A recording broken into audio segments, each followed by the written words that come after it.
What if I told you that the blanket on your couch or the rug beneath your feet might be whispering secrets from centuries ago? That within the very fibers and folds of traditional textiles, there exists an entire universe of hidden messages, stories waiting to be read by those who know how to look. For thousands of years, long before the written word became our primary means of record, human beings were encoding their deepest beliefs, their fears, their histories, and their hopes into the art of weaving. This isn't just about decoration, it's about preservation, it's about speaking across time. Today, we are embarking on a remarkable journey into the heart of this silent language. We're going to explore the astonishing world of traditional weaving patterns and their hidden meanings, a realm where geometry holds spiritual power, where color tells a story of resistance, and where a simple thread can connect us directly to the minds of our ancestors. From the high, wind-swept plateaus of the Andes, where Quechua weavers map the cosmos into their textiles, to the vibrant, bustling markets of West Africa, where Kent cloth patterns communicate proverbs and social status, these creations are far more than art. They are living documents. They are a testament to human ingenuity, a way to carry a culture in your hands, to wear your identity on your back, and to pass down knowledge through generations without a single word being spoken aloud. These patterns served as mnemonic devices for epic oral histories, as territorial maps for navigating vast landscapes, and even as covert tools for political subversion during times of immense struggle. Every knot, every dye, every chosen motif is a deliberate act of communication, a piece of a puzzle that we are only now beginning to fully appreciate and understand. This voyage will change the way you see the world around you. It will reveal the profound depth hidden in plain sight within these intricate designs, showing us that these textiles are not relics of a forgotten past but vibrant, relevant expressions that speak powerfully to our globalized present. We'll unravel mysteries together, decode symbols that have baffled historians, and discover why this ancient art form matters more now than ever before. So settle in, open your mind, and get ready to see every thread not just as a strand of fiber, but as a line in an epic, ongoing story of human creativity and resilience. The loom is set, and the story is about to begin. To truly grasp the power hidden within these woven threads, we have to travel back in time to an era when the rhythm of the loom was as fundamental to communication as the rhythm of speech. Imagine a world without widespread literacy, where complex histories and sacred beliefs couldn't simply be written down in books for safekeeping. In these societies, the act of weaving became so much more than just the production of cloth for warmth or shelter. It transformed into a sophisticated, tactile language, a living library whose pages were made of fiber and whose words were formed by color and pattern. This was a universal human impulse, emerging independently across the globe wherever people learned to twist plant stems or animal hair into something stronger.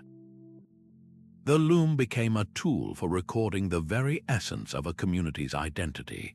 Consider the profound depth of knowledge that could be stored within a single textile.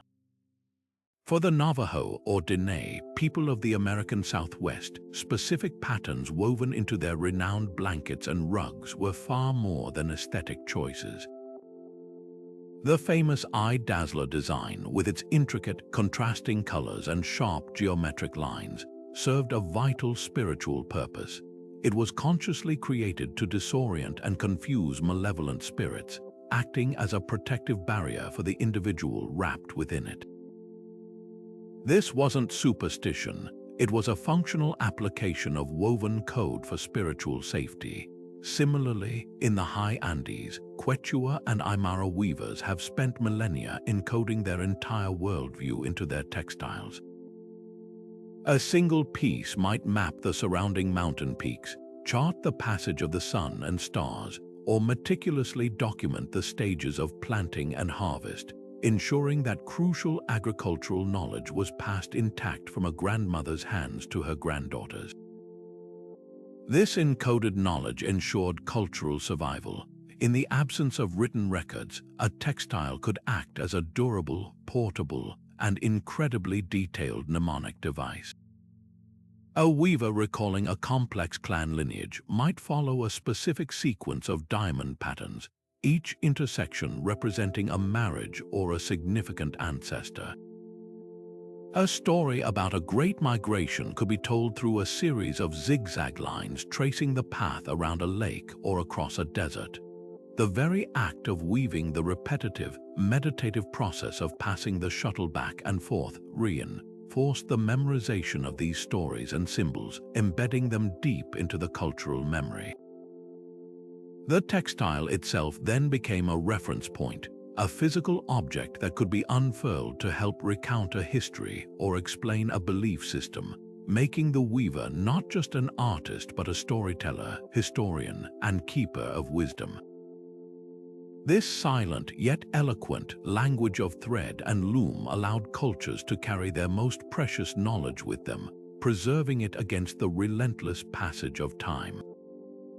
Now, let's turn our attention to one of the most fundamental and widespread layers of this woven language, the profound symbolism of geometric shapes.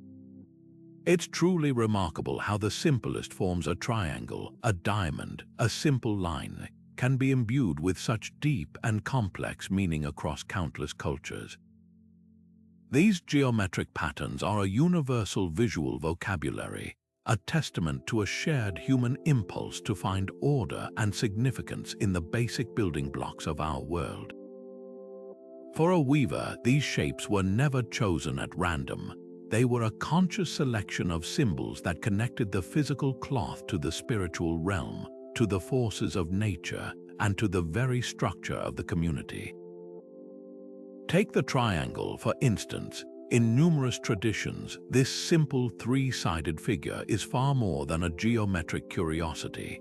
In the textiles of the Andes, a row of triangles often represents the towering peaks of the mountains, the powerful apus that are considered divine protectors and sources of life. But flip that triangle upside down, and its meaning can transform entirely. In many cultures, an inverted triangle is a near-universal symbol for womanhood and fertility, representing the divine feminine, the vessel of life, and the generative power of the earth itself. This one shape can simultaneously speak of geological permanence and human creation. Then we have the diamond, a shape that seems to hold a special power across continents. Its 4 points frequently correspond to the 4 cardinal directions north, south, east, and west, anchoring the textile, and by extension the person using it, in the center of an ordered universe. In Native American weaving, particularly among southwestern tribes, the diamond can symbolize the Dineta, the traditional Navajo homeland, bounded by 4 sacred mountains. In other contexts, it becomes an eye, a star, or a portal to other worlds. It's a shape that contains multitudes, representing the cosmos in a microcosm, a complete world within a defined space. And we cannot overlook the dynamic energy of the zigzag. Unlike the stable triangle or the balanced diamond, the zigzag is a shape of movement and power. It is the unmistakable path of a lightning bolt crackling across the sky, a symbol of sudden divine energy and instant transformation.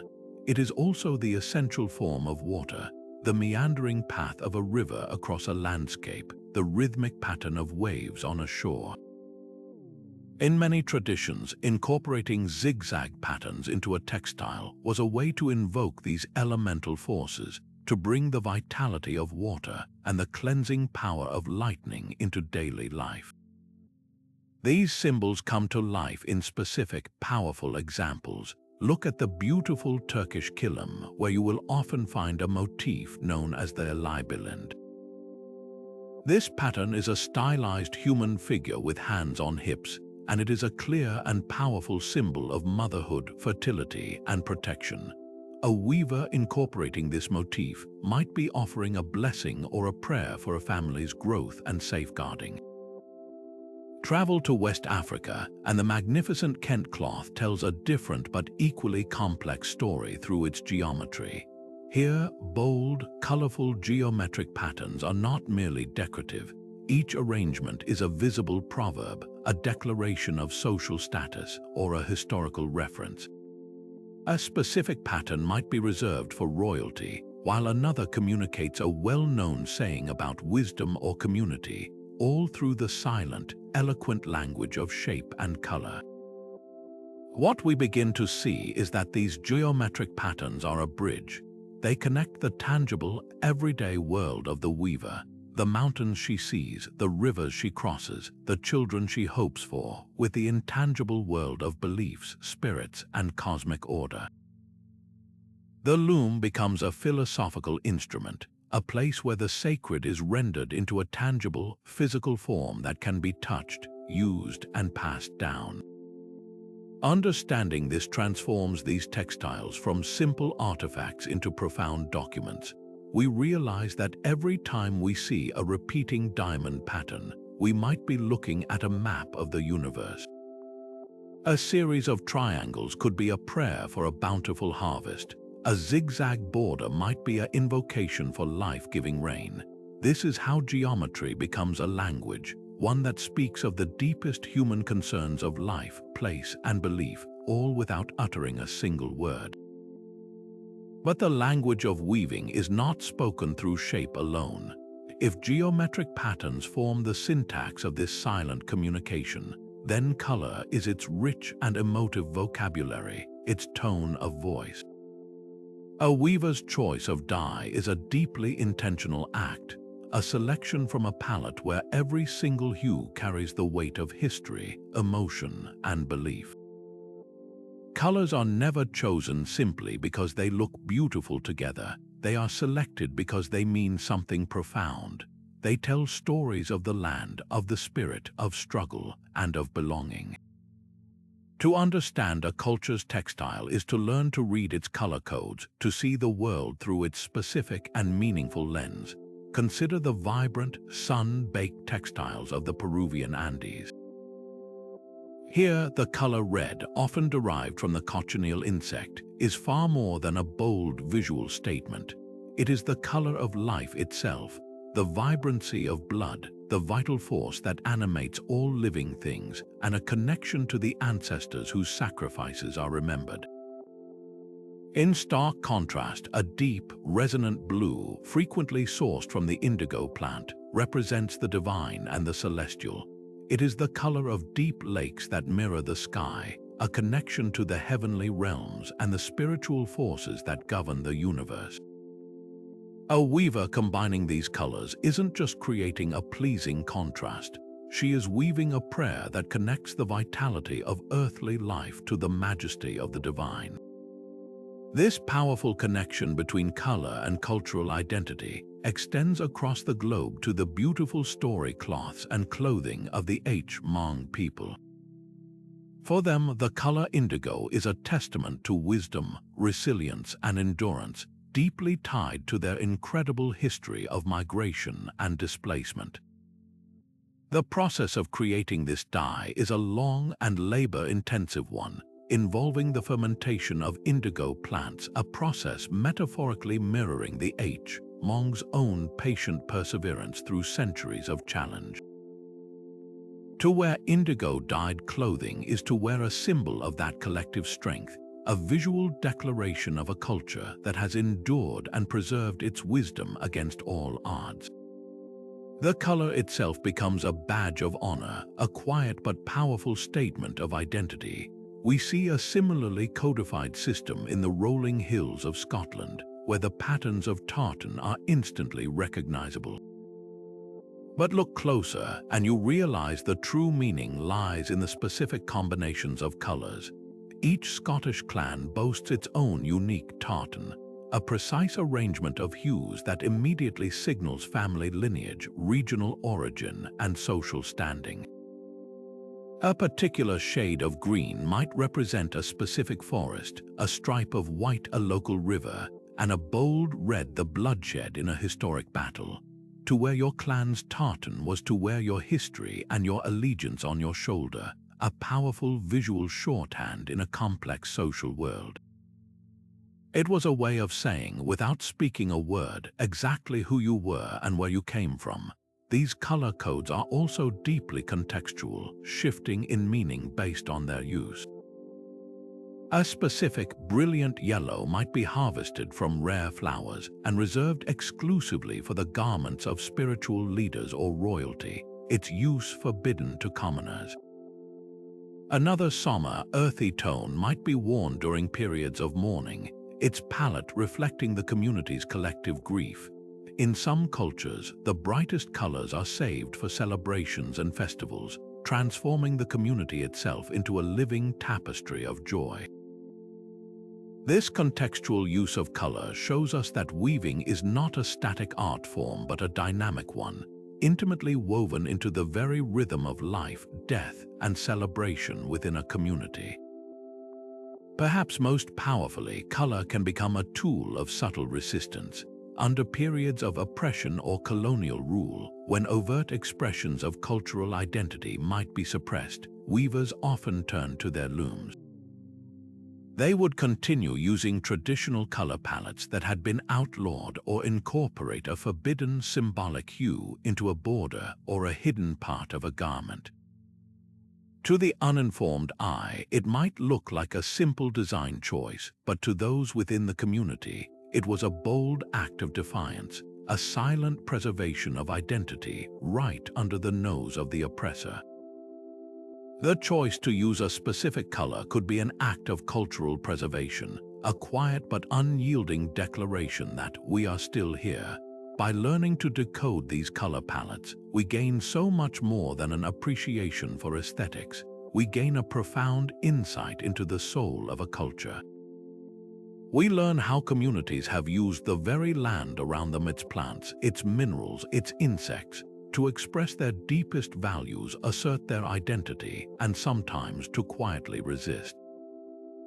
This incredible function of weaving as a map extends far beyond simply marking a trail from one point to another. It becomes a profound assertion of belonging, a way of saying, we are here, and this land is a part of us. The act of weaving a territorial marker was in many ways an act of sovereignty. For cultures without written deeds or centralized governments, these textiles served as undeniable proof of occupation, of a deep and generational connection to a specific place.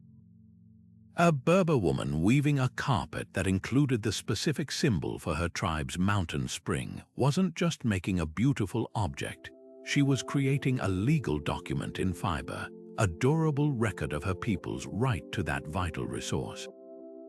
In a world where land disputes could mean life or death, these woven maps were a powerful, portable, and culturally recognized form of land claim, carrying the weight of history and the authority of ancestral knowledge.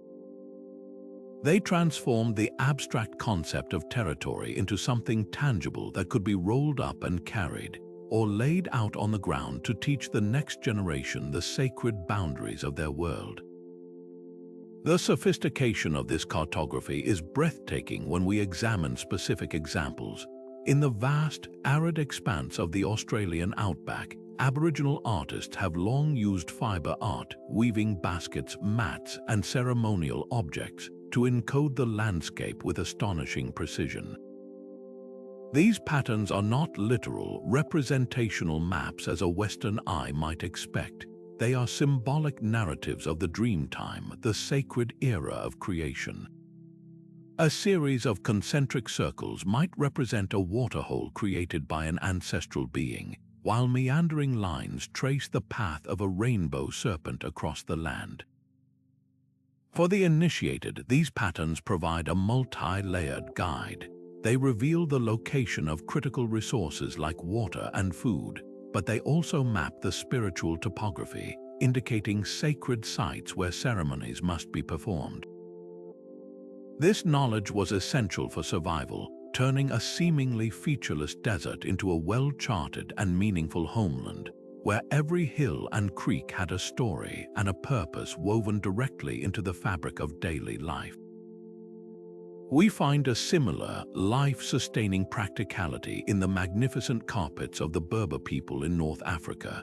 The harsh, unforgiving environment of the Atlas Mountains and the Sahara Desert made the knowledge of territory a matter of survival.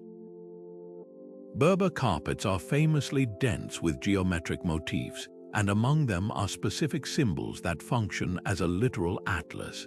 A diamond shape with a central dot might unequivocally represent a well or a spring, the most precious commodity in a desert. Zigzag lines could carefully chart the path of a seasonal river, a wadi that appears after rare rains. More complex motifs might outline the boundaries of a specific tribe's grazing lands. These carpets were not merely decorative floor coverings, they were functional objects used to educate children about their environment and their place within it. A mother could point to a symbol and explain, "This is where we find water," or "This mark shows the limit of our land, where our responsibility ends and our neighbor's begins." The loom became a classroom and the textile its textbook. This blending of the physical and spiritual realms is what makes these woven maps so profound. They never merely recorded the location of a mountain, they also recorded the stories, the deities, and the taboos associated with it. A pattern might map a migration route, but it would also include symbols for the spirits that protect travelers along that path. This created a holistic form of navigation where understanding your place in the world meant understanding both its physical and its metaphysical geography. You weren't just learning how to get from point A to point B, you were learning how to exist in harmony with the entire cosmos as it manifested in your immediate surroundings. The cloth became a canvas that could hold an entire worldview, a complete guide to existing within a specific cultural and environmental context.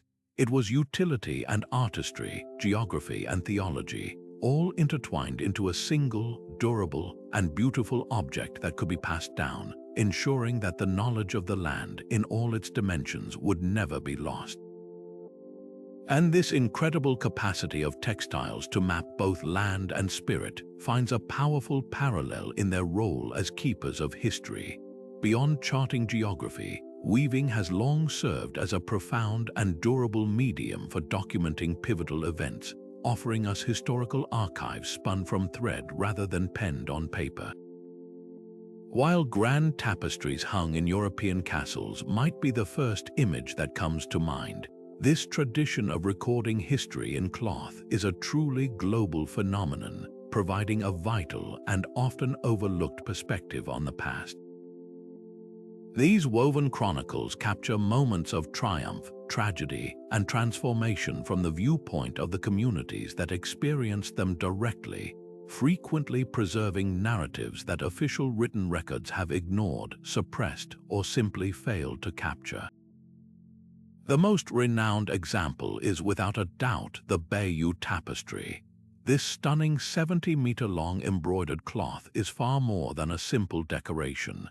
It is a detailed visual narrative of the Norman conquest of England in 1066, culminating in the Battle of Hastings. It functions like a sprawling medieval comic strip, depicting everything from the construction of ships to the chaos of battle with remarkable vitality and detail. But its true value lies in its perspective. It is a story told largely from the Norman point of view, a powerful piece of political propaganda crafted to justify William the Conqueror's claim to the English throne. It is a stark reminder that these textiles, while invaluable, are also subjective records, telling us not just what happened, but how the victors wanted those events to be remembered for centuries to come. This practice of weaving history extends far beyond Europe into traditions that are often even more intimately connected to community identity. In Indonesia, particularly on the islands of Sumba and Flores, the intricate art of ikat weaving serves as a living historical document. The patterns resist dyed into the threads before they are even placed on the loom, often commemorate specific cataclysmic events. A particularly complex and revered pattern might be created to memorialize a massive volcanic eruption that reshaped the landscape, its chaotic lines mirroring the flow of lava and ash. Another might be designed to celebrate the ascension of a new ruler, incorporating symbols of their power and legitimacy into the cloth that will be worn during ceremonies. These patterns become a visual shorthand for the event itself, and their continued use ensures that the memory of that moment remains woven into the fabric of daily life for generations. Perhaps one of the most poignant examples of this adaptive historical record comes from the weaving traditions of various Native American communities following contact with European settlers. The introduction of new materials like sheep's wool and aniline dyes certainly changed the physical nature of the textiles, but the patterns themselves also began to transform, silently documenting the profound upheaval of their world. In some Navajo textiles, for instance, we begin to see the appearance of new motifs that clearly reference the arrival of the railroad straight, parallel lines cutting across traditional geometric fields, symbolizing the literal and figurative tracks of change being laid across their homeland.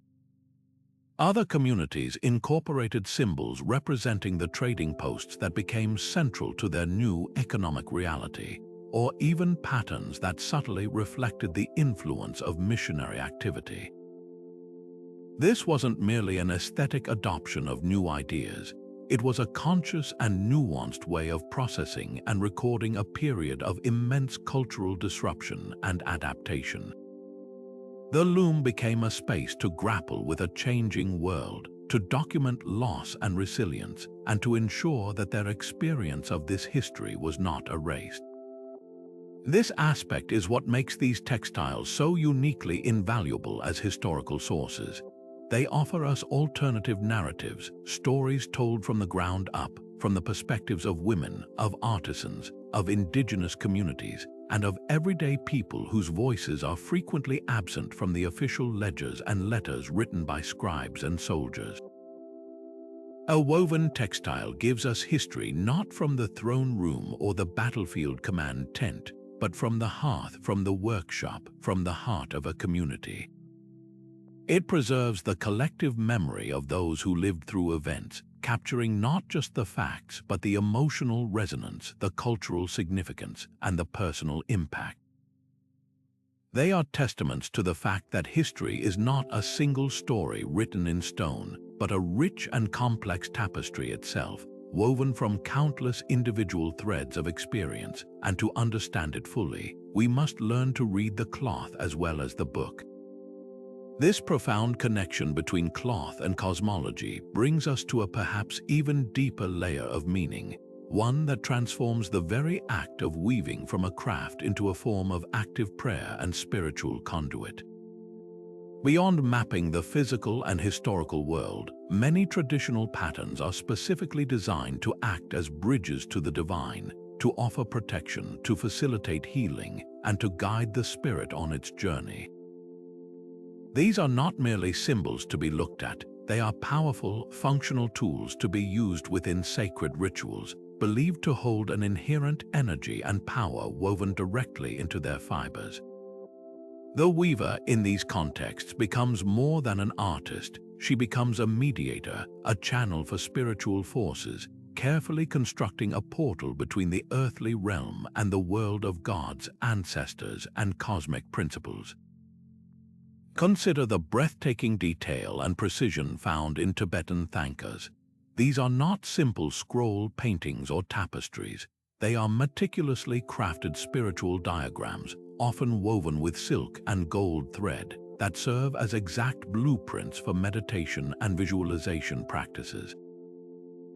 Every single element, the posture of a deity, the color of their garments, the objects they hold in their hands is prescribed by ancient scriptures.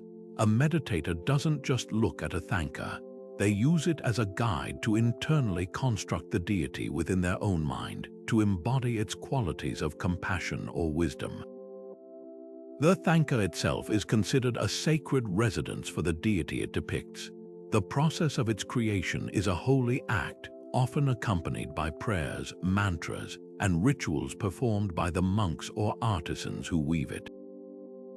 The finished textile is then consecrated, believed to be infused with the actual presence and blessings of the divine figure, making it a powerful focal point for worship and a tool for spiritual transformation. We find a remarkably similar concept of sacred functionality in the powerful healing traditions of the Navajo or Diné people. Here, the intricate patterns found in textiles are directly related to the impermanent sand paintings created for healing ceremonies. While the sand painting itself is destroyed at the end of the ritual to restore balance, its sacred patterns and the spiritual power they hold are often translated into woven textiles. These weavings, which might feature figures, holy people, or specific healing symbols, allow the healing energy of the ceremony to persist. To wrap oneself in such a blanket, it is not just for warmth. It is to be continually surrounded by the protective, restorative power of the chantway and the holy beings invoked during the ritual. The textile becomes a permanent, portable manifestation of healing, a tangible connection to the sacred that safeguards the wearer long after the ceremony has concluded. This idea of the woven pattern as a spiritual map for a journey is beautifully exemplified in the Mesoamerican tradition of the Tree of Life motif. Woven into stunning hewaples or displayed on ceremonial cloths, this pattern is far more than a simple depiction of a tree. It is a complex cosmogram that represents the entire universe in a state of perfect balance. Its roots dig deep into the underworld, the realm of ancestors and origins. Its sturdy trunk represents the middle world, the plane of human existence and everyday life. And its sprawling branches reach high into the upper world, the domain of deities, celestial bodies, and ultimate creation. For the weaver and the wearer, this pattern is a constant reminder of their place within this cosmic structure and a visual prayer for harmony between all three realms. It symbolizes a spiritual journey of growth, urging the individual to remain grounded like the roots while aspiring toward the heavens like the branches. The creation process for these spiritually charged textiles is itself a ritual, often governed by strict protocols that set it apart from everyday weaving. A weaver might undergo purification rites, such as fasting or prayer, before beginning work on a particularly sacred piece. The loom might be blessed, and the weaving itself could be done only at certain times of day or during specific phases of the moon to align with spiritual energies. In some traditions, the very act of threading the warp and weft is seen as a metaphor for weaving the fabric of reality itself, connecting the individual to the primordial act of creation. Each pass of the shuttle becomes a repetition of a prayer, each knot a point of focused intention, embedding the final product with a potency that is believed to be felt on a spiritual level. This transforms the finished cloth from an object of beauty into a vessel of meaning, a sacred text without words that holds the power to protect, to heal, and to connect the human spirit directly to the infinite. But this incredible power of cloth to connect us to the cosmos and preserve our history also extends powerfully into the very structure of our societies. Beyond the spiritual and the historical, weaving patterns have long served as a sophisticated, silent language of social navigation, a way to instantly communicate who you are, where you belong, and what your place is within a carefully ordered community. These textiles function as a form of wearable identity card, a heraldic system in fiber that reinforces social hierarchies, celebrates milestones, and draws clear lines between different groups, all through the deliberate arrangement of motifs and colors. This transforms everyday clothing and ceremonial cloth into a potent tool for maintaining cultural order and expressing collective identity. Nowhere is this more brilliantly illustrated than in the magnificent Kent cloth of Ghana. Far from being a simple, colorful fabric, Kent is a complex language of prestige and philosophy, with specific patterns strictly reserved for denoting royalty and high social status. The cloth known as Adwenisa, which translates to "my skill is exhausted," is a masterpiece of intricate design that was historically worn only by chiefs and queen mothers. Its incredible complexity was a direct reflection of the wearer's importance and the weaver's supreme skill. Another pattern, Sika Futuro, meaning gold dust, incorporates designs that evoke the precious gold wealth that was central to the power of the Ashanti kingdom. To wear a specific Kent pattern was to make a very public statement about your role, your authority, and your connection to the ruling class. It was a visual shorthand that everyone in the community could instantly read and understand, reinforcing the social structure with every thread. This practice of using subtle textile variations to signify group affiliation is equally precise across Southeast Asia. In the rugged highlands of Laos and Vietnam, among the Hmong and other ethnic groups, a woman's traditional skirt is a detailed map of her specific village and cultural subgroup. The exact placement of a particular embroidery stitch, the choice of a specific shade of indigo in the batik, or the width of a striped border can distinguish someone from the white Hmong versus the green Hmong, or identify her home village to those who know how to look. This isn't about hierarchy in the same way as Royal Kent. It's about a more horizontal form of identity, a way of saying, "This is my people, this is where I am from." In a region of immense cultural diversity, these textiles act as a beautiful and intricate system of cultural mapping, allowing individuals to carry a piece of their home and their community with them, proudly displaying their unique heritage through their clothing. We see a parallel, though more formalized, system in the European tradition of heraldry, where woven textiles played a crucial role in displaying social status. While we often think of coats of arms emblazoned on shields or painted in stained glass, they were also magnificently rendered in tapestry and on woven banners. A massive tapestry hanging in a medieval castle hall wasn't just for warmth or covering cold stone walls. It was a bold declaration of lineage, power, and feudal allegiance. It displayed the family's heraldic devices, the specific animals, colors, and patterns that were legally granted to them for all visitors to see, immediately informing them of the family's noble status, their military accomplishments, and their alliances.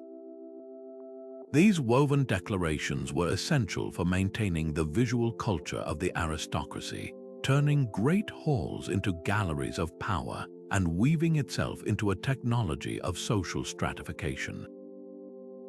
What this reveals is that across continents and cultures, textiles have been one of humanity's most enduring and effective tools for structuring society. They create a visible, tactile system of rules and identities that everyone can participate in and understand. A pattern can announce a woman's marital status, signaling whether she is eligible for marriage or already wed. It can indicate a person's age group or the specific rite of passage they have completed. In some cultures, the right to wear a certain pattern is earned, making the textile itself a reward and a badge of honor. This goes far beyond personal expression. It is about collective belonging and social function. These woven patterns help to maintain order, preserve traditions, and ensure that the complex web of social relationships is continuously reinforced and made visible in the fabric of everyday life. They show us that what we wear is never just about aesthetics. It is a deeply social act, a way of weaving ourselves into the larger tapestry of our community. Yet even as textiles reinforced the structures of society, they also possessed a remarkable power to subvert and dismantle them. When spoken dissent was silenced, when protests were outlawed, and when the very identity of a people was under threat, the loom often became a sanctuary for resistance. This is perhaps one of the most powerful and poignant hidden meanings woven into cloth. Its use as a covert tool of defiance, a silent shout of protest stitched into the fabric of everyday life. Under the watchful eyes of oppressors, weavers became code makers, embedding symbols of survival and messages of hope into patterns that, to the uninitiated, appeared to be nothing more than harmless tradition. This transformed the domestic, often dismissed act of weaving into a radical and dangerous act of political expression. The history of colonization in the Andes provides a profound example of this silent rebellion. Following the Spanish conquest, the systematic efforts to erase indigenous culture were brutal and comprehensive. Yet high in the mountains, Quechua and Aymara weavers began to subtly alter their ancient patterns. Within the complex geometric designs of a traditional aweo or carrying cloth, they might incorporate a motif that represented the Inca emperor, a forbidden symbol of a lost sovereignty. Others wove patterns that depicted scenes of colonial brutality, Spanish soldiers with exaggerated features, or figures in chains right into the borders of textiles that would be sold in markets or used in their own homes. To the colonizers, these were merely exotic crafts, but to the indigenous community, they were a secret language of remembrance and resilience, a way to preserve their history and their hatred of the occupation right under the noses of their oppressors. The cloth became a hidden archive of anger and a quiet promise that their culture would not be eradicated. This tradition of textile protest found a powerful and heartbreaking voice centuries later in Chile during the Pinochet dictatorship of the 1970s and 80s. In the face of terrifying state violence, with thousands of people being disappeared, tortured, and killed, a group of women found their voice through a humble craft, the creation of arpillaries. These were small, appliqué textiles made from scraps of cloth, traditionally used to depict quaint rural scenes, but these women, mothers and wives of the disappeared, transformed them into urgent political documents. Using leftover bits of fabric from the clothes of their missing loved ones, they stitched vivid, shocking scenes of protest onto these small squares. They depicted soldiers dragging people away, showed protests in the streets, and created images of their loved ones surrounded by butterflies, a symbol of hope and transformation. Because these arpillaries were considered mere women's handicrafts, they were initially dismissed by the authoritarian regime as politically insignificant. This underestimation was a critical mistake. The women sold these textiles through churches, and they were smuggled out of the country, becoming a crucial source of income for their families, and more importantly, a powerful international tool that exposed the regime's horrific human rights abuses to the world. The arpillary transformed the private, domestic grief of these women into a public, potent act of accusation. This phenomenon is not confined to any single time or place. In numerous cultures under pressure, the weaving of specific patterns became an act of cultural preservation that was, in itself, a form of resistance. During the Soviet era in Lithuania and other Baltic states, the weaving of traditional patterns, especially those with pre-Christian solar and cosmic symbols, was a quiet but firm rejection of state-imposed atheism and cultural homogenization. To create and display these textiles was to assert a national identity that predated and would outlast the occupying regime. Similarly, during the apartheid era in South Africa, the wearing of traditional Ashweshwe fabric by Black South Africans became a proud declaration of identity and a subtle protest against the enforced divisions and degradations of the system. What makes this form of protest so uniquely powerful is its duality. A protest sign can be torn down, a shouted slogan can be silenced, but a textile is both durable and deeply personal. It can be worn as clothing, displayed as a wall hanging, or used as a blanket, carrying its hidden message into the most intimate spaces of life. It embodies a different kind of strength, not the loud, confrontational power of a mob, but the patient, persistent, and deeply creative resistance of those who work in the background, weaving their defiance into the very fabric of their existence. It proves that power is not always seized through force. Sometimes it is patiently stitched thread by thread into a pattern that outlasts the tyrant. The loom in these dark chapters of history becomes an armory, and the weaver, a revolutionary working in plain sight, preserving a voice for their people when all other voices have been stolen. This deep, intrinsic connection between the patterns of the cosmos and the patterns on the loom reveals a universal human impulse to find order and meaning in the world above us, translating the vast and often incomprehensible movements of the heavens into something tangible, wearable, and deeply personal. For countless weavers across time and cultures, the night sky was not a distant mystery but a daily reality, a brilliant clockwork of stars and planets that dictated the rhythms of life below. Their textiles became a way to capture this celestial dance, to weave the very turning of the seasons and the cycles of the moon into the fabric of their existence. This wasn't merely artistic inspiration, it was a sophisticated form of timekeeping, a spiritual practice, and a profound acknowledgement that human life is inextricably linked to the greater forces of the universe.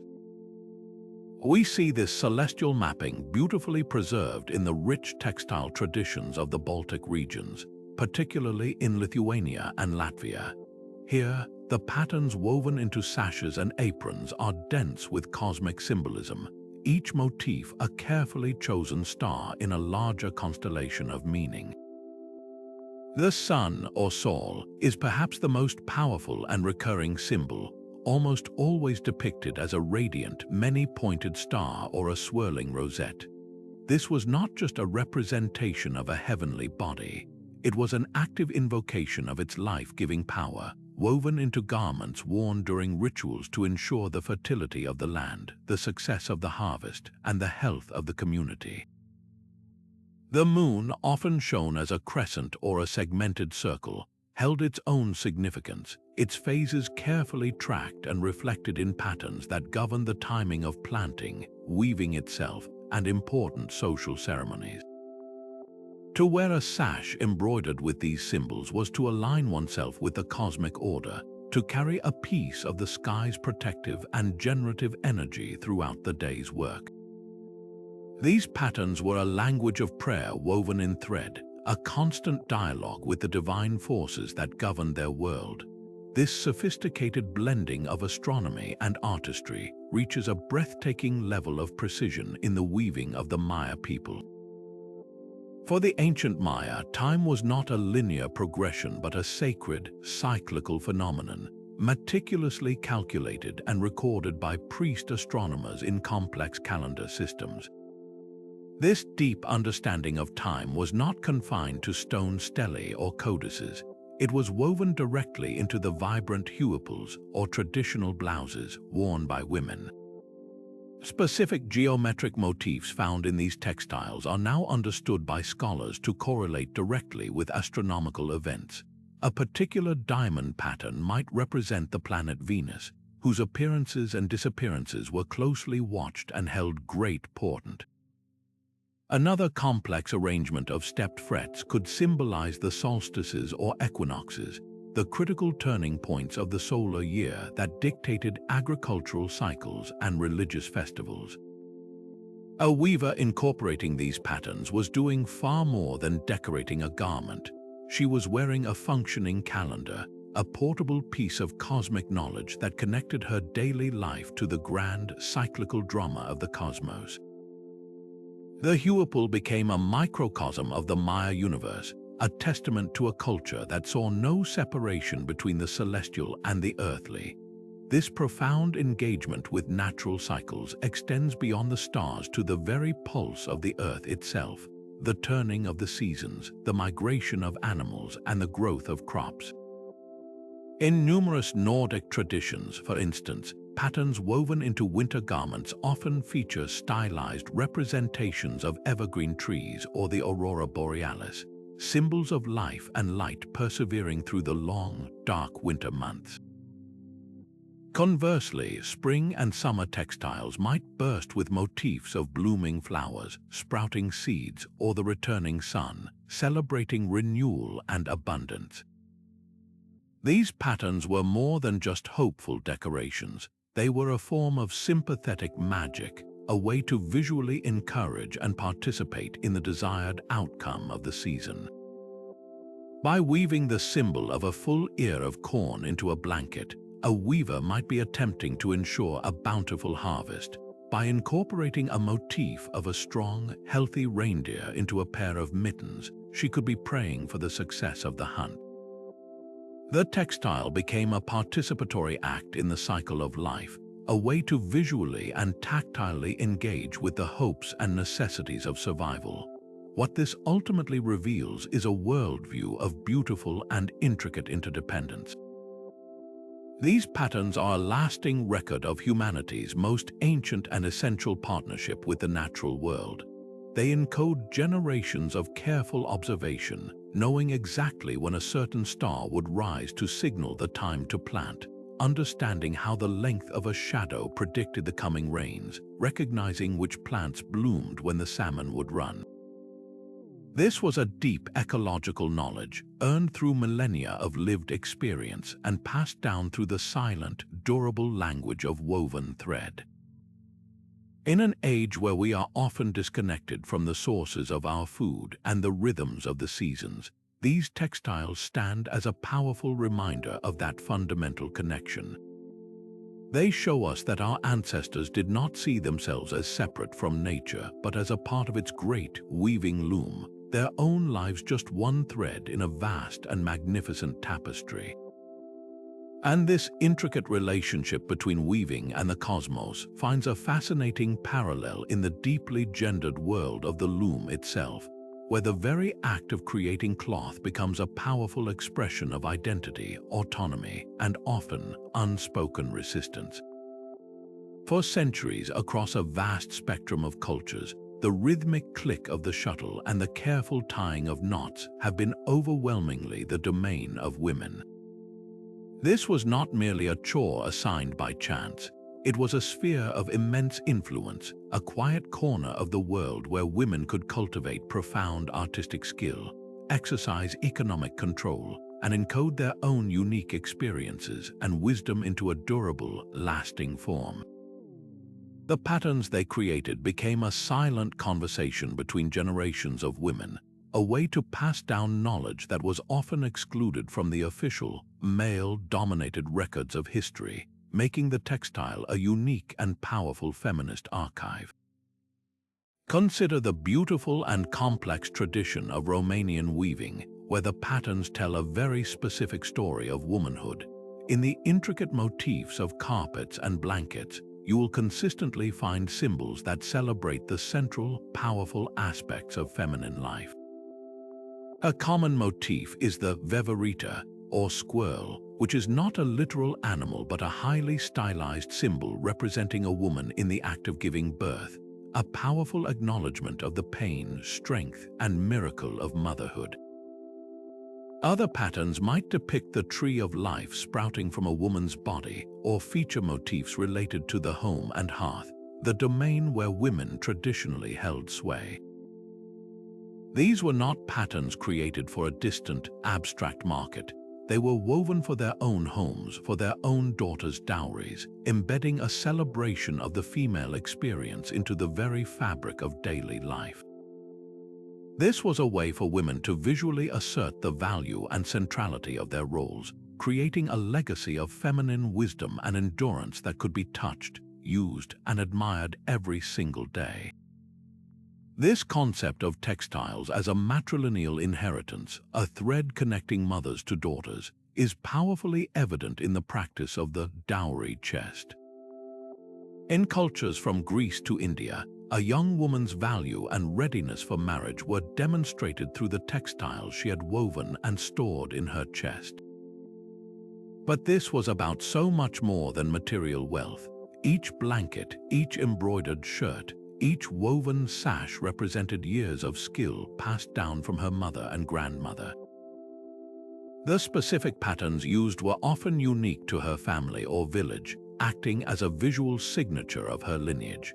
When she moved to her new home, these textiles were a tangible piece of her own history and identity, a constant reminder of the network of women who had taught her and supported her. The loom was the classroom where this knowledge was transmitted, and the finished textile was the diploma, a physical proof of her mastery and her connection to a powerful female lineage. Yet to paint this entirely as a separate sphere would be an oversimplification, as the gender dynamics of weaving are wonderfully complex. In many cultures, men are indeed the primary weavers for specific, often highly prestigious types of textiles. In Guatemala, while women weave their own stunning huipils on backstrap looms, it is often men who operate the large, fixed-foot looms to create the intricate, large-scale textiles used for ceremonial purposes. In Nigeria, the magnificent and politically significant akwit cloth is traditionally woven by Igbo men, and in the famous silk weaving centers of India, like Varanasi, the craft is dominated by male artisans. This doesn't negate the idea of weaving as women's knowledge. Rather, it adds a crucial layer of nuance. It shows that the assignment of the craft often falls along lines of the textile's function, with women frequently creating for the domestic and personal sphere, and men sometimes taking on the production for wider trade, ceremonial, or aristocratic consumption. This division itself speaks volumes about how societies have historically valued and categorized women's work versus men's work, even within the same craft. What makes this so significant and why it truly forms a hidden meaning is that these textiles challenge the traditional historical narrative. For so long, history was recorded by men and focused on male achievements in war, politics, and industry. The quiet, consistent work of women was often overlooked, considered domestic and unimportant. But a textile is a physical object that refuses to be ignored. A brilliantly woven blanket from 19th century Romania tells us that its creator possessed immense mathematical skill to plan the complex geometric patterns, botanical knowledge to create her dyes from plants, and a deep artistic vision. It tells us she had the economic agency to sell her work or use it to support her family. It tells us what she valued, what she feared, and what she hoped for. In this way, every traditional textile woven by a woman's hands is a counter-narrative, a durable piece of evidence that women were always historians, artists, economists, and scientists. They were the keepers of culture, weaving their stories not on parchment, but in a medium that has survived, often for centuries, to tell their tale long after their voices were silenced by time. The loom was their pulpit, and the pattern was their sermon. Now we arrive at a hidden meaning that truly showcases the breathtaking intellectual power of the loom, transforming it from a simple tool of craft into a sophisticated technology of the mind. In countless cultures around the world, the intricate patterns woven into cloth served a purpose far beyond the spiritual or the social. They functioned as a highly effective mnemonic device, a physical and visual aid designed to hold and protect the vast and complex libraries of oral tradition. For societies that did not rely on the written word, the preservation of history, myth, lore, and genealogy was a sacred and vital task entrusted to the memories of elders and storytellers. The weaving pattern became their prompt, their cheat sheet, a durable and beautiful reference guide that could ensure a story was told the same way for 1,000 years, with every hero, every battle, and every moral lesson perfectly recalled and placed in its proper order. This practice turns the textile into something astonishing, a living, breathable book. Each line, each symbol, each shift in color or texture can act as a chapter heading, a paragraph marker, or a highlighted passage. A skilled storyteller could unfurl a blanket or trace a finger along the border of a garment, using the visual cues embedded in the weave to recall epic poems that might take days to recite in full, or intricate genealogies that stretched back dozens of generations. The pattern itself was the key that unlocked the vast repository of knowledge stored in the human memory. This wasn't a simple child's game. It was a sophisticated information storage and retrieval system, one that blended artistic beauty with sheer practical utility, ensuring that a culture's most precious intellectual treasures could be carried, consulted, and passed on without ever risking the fragility of paper or the fallibility of unaided recollection. A stunningly practical example of this exists in the Marshall Islands of Oceania, where the very survival of the community depended on this mnemonic technology. The Marshallese are renowned voyagers, having navigated the vast expanse of the Pacific Ocean between their tiny atolls for millennia without the use of compasses or charts. Their secret lay in a deep understanding of wave patterns, swells, and star paths, knowledge that was memorized through elaborate chants.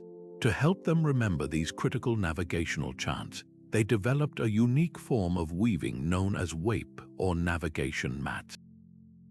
These mats were not for sitting on, they were sacred teaching tools. The intricate, abstract patterns woven into the pandanus leaf fibers were physical maps of the ocean swells. A skilled navigator, or reinvento, would run his hands over the raised patterns, each line and node representing the interaction of specific ocean currents or the direction of a particular star path. The mat was a tactile, three-dimensional diagram that allowed the navigator to internalize the rhythm and flow of the sea, translating the woven code into a mental map that could guide a canoe across thousands of miles of open water. The loom, in this context, wasn't just preserving a story. It was preserving a science, a life-saving body of knowledge encoded in a format that was both durable and perfectly suited to its purpose. This concept of the textile as a cognitive anchor extends across the African continent as well. In many West African traditions, the famed Kent cloth we mentioned earlier often serves this dual purpose. While its colors and patterns denote social status, they also frequently encode proverbs and historical narratives. A specific pattern might tell the story of a famous king's wisdom or recall a pivotal moment in a tribe's history. The weaver, in crafting the cloth, is essentially writing that story down in a symbolic language. The wearer, by choosing that pattern, is not only displaying their status but also aligning themselves with that narrative, carrying its lesson and its legacy with them. The cloth acts as a constant, wearable reminder of the community's values and history, reinforcing the oral traditions every time it is seen or discussed. What this mnemonic use of weaving ultimately reveals is a radical rethinking of what constitutes a book or an archive.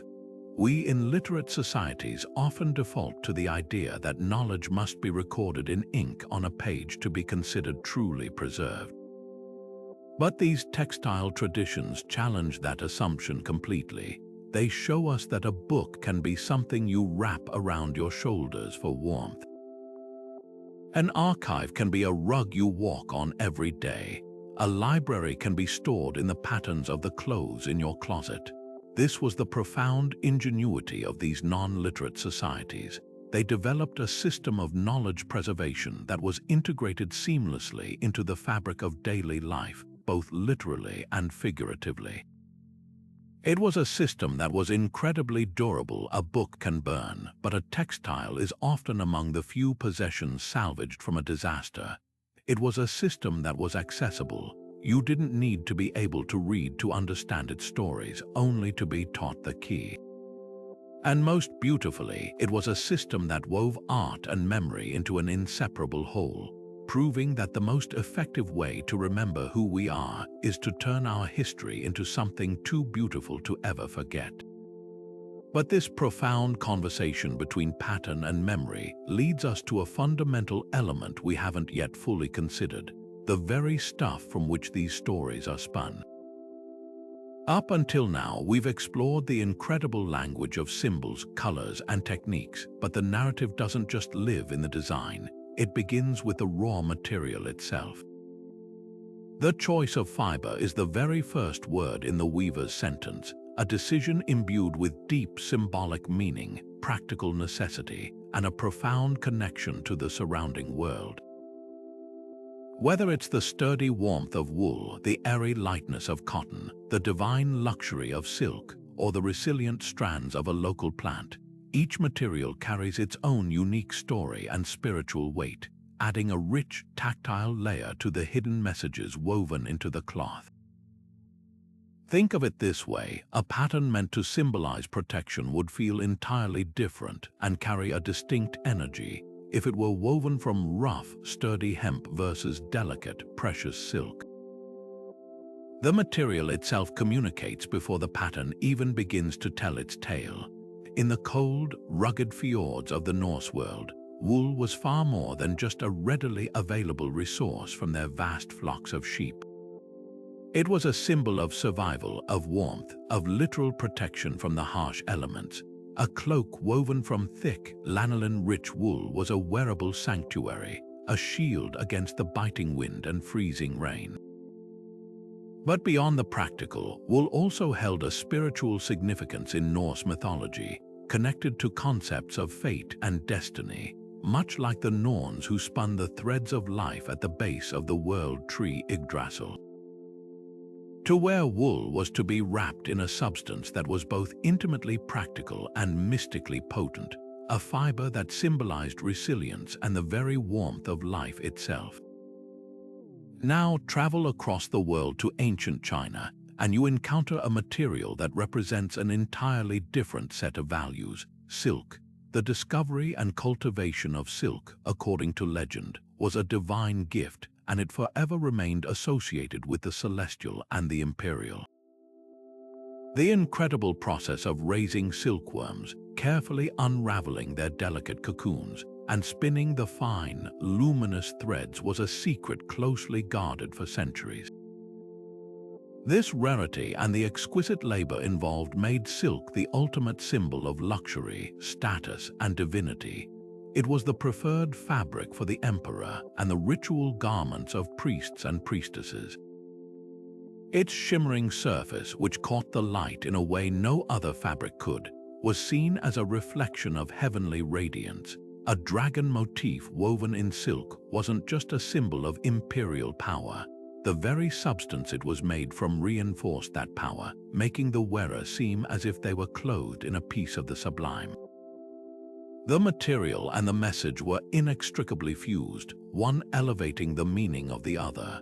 This deep connection between material and identity is perhaps most immediate in how fiber choice reflects the local environment. The resources available to a weaver naturally become the vocabulary of their art, and this practicality evolves into a powerful symbol of adaptation and place. Consider the Bedouin tribes of the Arabian desert. For them, the camel is not just a beast of burden, it is the key to survival in an unforgiving landscape. It is only natural, then, that they would use the hair of the camel sheared annually to weave their tents, their rugs, and their clothing. Camel hair is exceptionally adaptable. It provides insulation against the blistering daytime heat and the chilling cold of the desert night. Therefore, a textile woven from camel hair becomes more than an object. It is a testament to a symbiotic relationship with the environment, a symbol of resilience, mobility, and perfect adaptation to a specific way of life. The material itself whispers the story of the desert, the camel, and the nomadic spirit. We see this same principle everywhere we look. In the high Andes, the use of soft, luxurious vicuña wool from an animal considered sacred by the Inca was once restricted solely for use by royalty. Its rarity and exquisite feel made it a direct symbol of divine right and supreme status. In India, the choice between cotton and silk often denoted both climate adaptation and social hierarchy, lightweight cotton for the intense heat of everyday life, and opulent silk for religious ceremonies and the attire of the wealthy. In parts of Africa and Asia, the use of raffia palm fibers or banana leaf fibers speaks to a deep knowledge of the local flora and a sustainable approach to creating everything from sturdy baskets to ceremonial masks. In each case, the fiber is a direct reflection of the world the weaver inhabits, transforming a simple material into a profound statement about place, identity, and humanity's ingenious ability to create beauty and meaning from the resources right outside their door. But the story of a textile isn't just told through its pattern or its color. It is equally, and perhaps even more profoundly, communicated through the very method of its creation. The technique a weaver chooses is far more than a mechanical decision. It is a philosophical statement, a declaration of intent that speaks volumes about skill, tradition, and the very worldview of the culture that produced it. Techniques like tapestry, ikat, or brocade are not interchangeable tools. They are distinct languages in themselves, each with its own grammar, its own aesthetic, and its own deeply embedded symbolic meaning.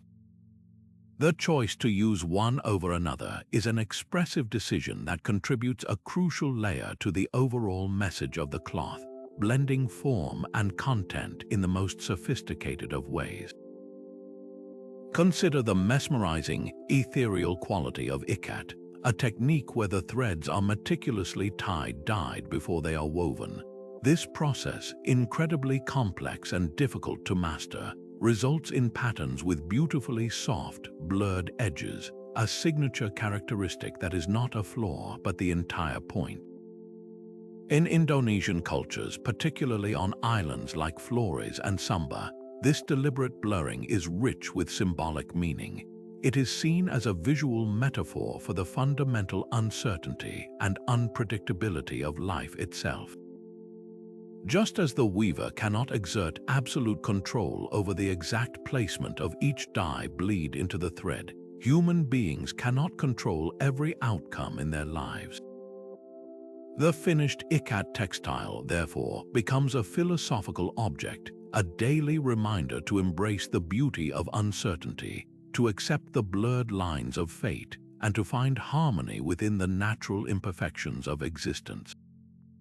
The technique itself teaches a lesson in humility and acceptance. Now contrast that with the opulent precision of brocade, a technique that reached its zenith in the royal courts of Europe and Asia.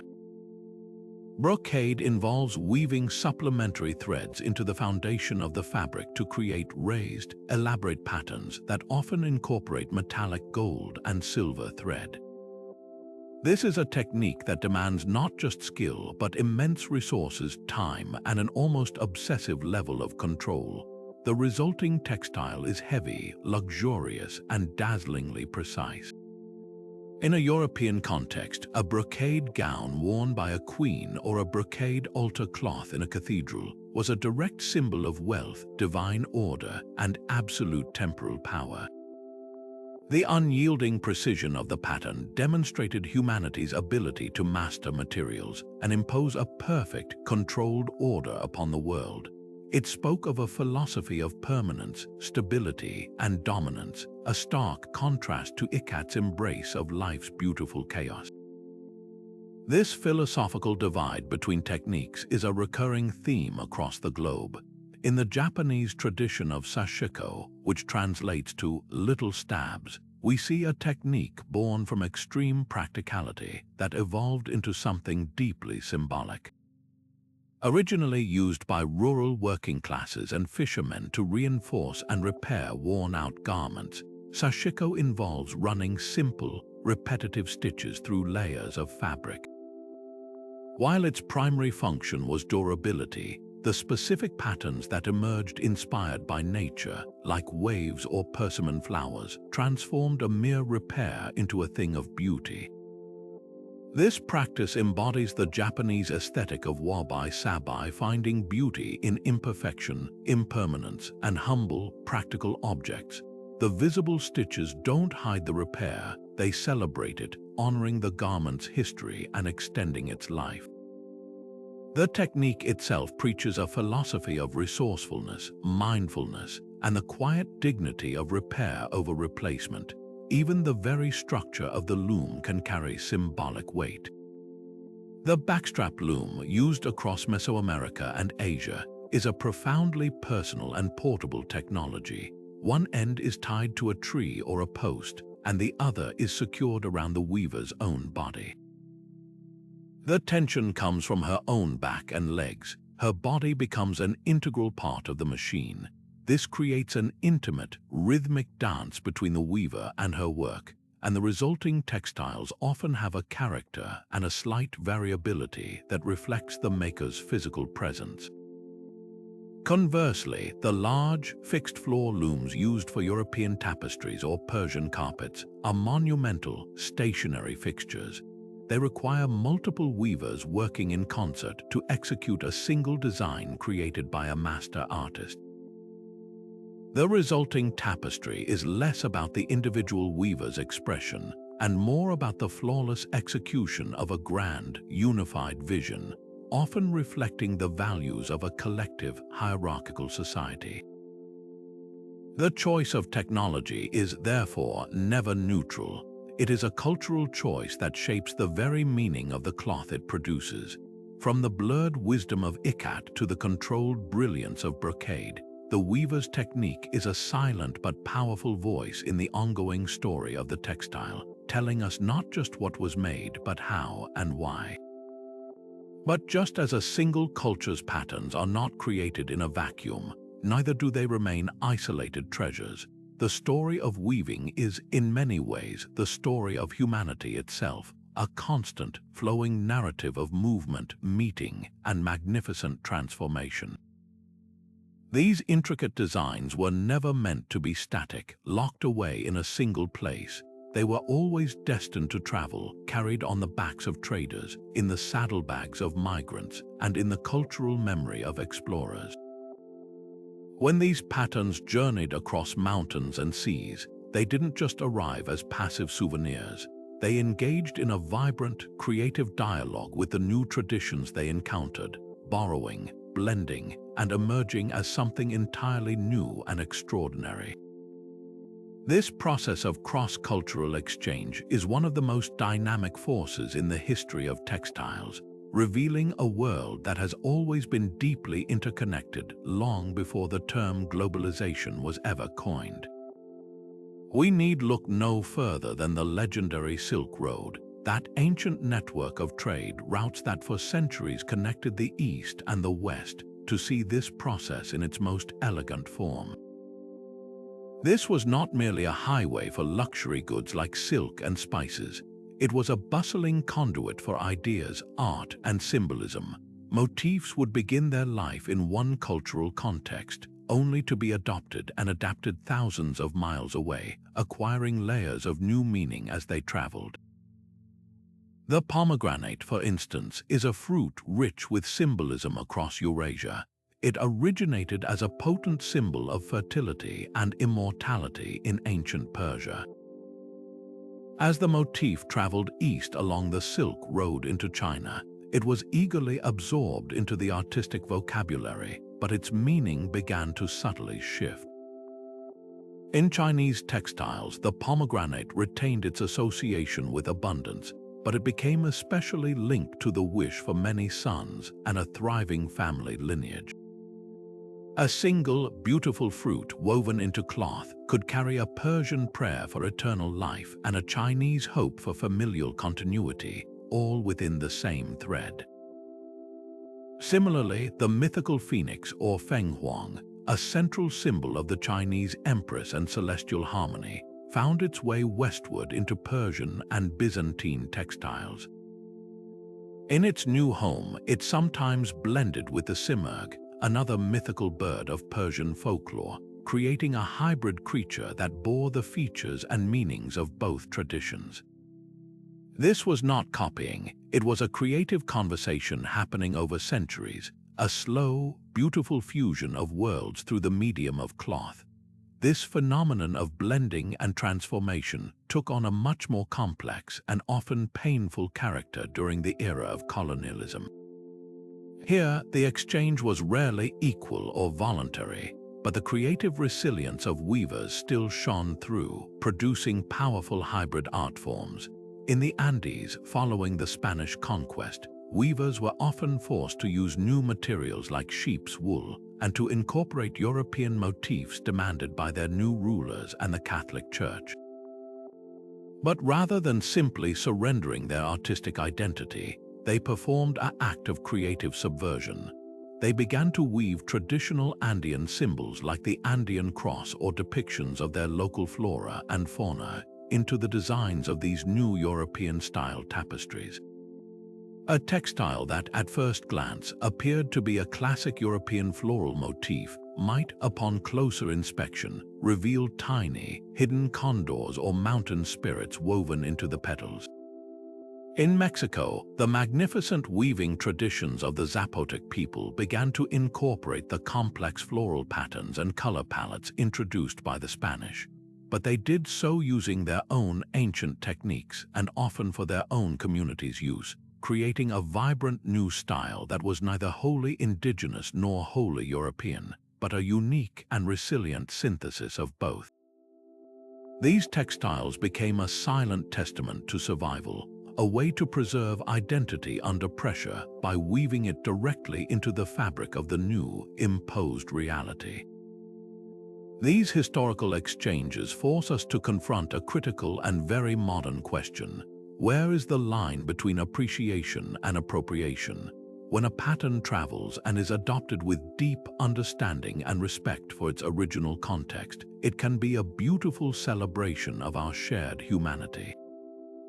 However, when these same patterns are stripped of their meaning, mass-produced without credit, and sold for profit by those outside the culture, it becomes a form of erasure. The unauthorized use of sacred indigenous patterns by international fast fashion brands is a painful contemporary example of this, where a symbol that might represent a clan's creation story is reduced to a cheap, trendy design on a shirt, its profound significance completely lost. This doesn't mean we must never engage with or admire patterns from cultures other than our own. On the contrary, it invites us to engage more deeply. It asks us to become curious about the stories behind the patterns we love, to learn about their origins, and whenever possible, to support the artisans and communities who are the rightful keepers of these living traditions. It reminds us that every pattern has a passport stamped with a history of journeys and meetings, and that the most respectful way to honor a textile is to acknowledge the complex, often difficult, but always creative conversation that brought it into being. Yet this story of disruption and loss is only one side of a far more complex and resilient tapestry. While colonial powers sought to control and commodify, weavers across the globe engaged in a remarkable and persistent act of creative resistance. They became masters of adaptation, finding ingenious ways to subvert imposed systems and preserve their cultural identity right under the noses of their oppressors. This was not a story of passive surrender, but one of active negotiation, where the loom became a site of quiet rebellion and the shuttle a tool for cultural survival. In the face of overwhelming pressure to conform, these artisans demonstrated an incredible capacity to absorb new influences without being consumed by them, weaving their defiance into the very fabric of their work. We can see this powerful dynamic clearly in the evolution of Navajo, or Diné, weaving following the arrival of Spanish colonists in the American Southwest. The Spanish introduction of churro sheep fundamentally altered the material foundation of Navajo textiles, replacing the traditional use of hand-spun cotton and yucca fiber with a new, abundant source of wool. Similarly, the arrival of aniline dyes from Europe offered a new, sometimes cheaper and brighter palette of colors. On the surface, this might look like a simple story of technological improvement brought by colonizers. But the Navajo weavers' response was far more nuanced. They did not simply abandon their old ways. They selectively adopted these new materials and then used them to amplify their own artistic vision. They began to create the now famous chief's blankets, intricate textiles that were highly sought after by both native and settler communities. While using the new wool and dyes, the weavers intensified the complexity of their traditional geometric patterns, creating a bold, new aesthetic that was undeniably and powerfully Diné.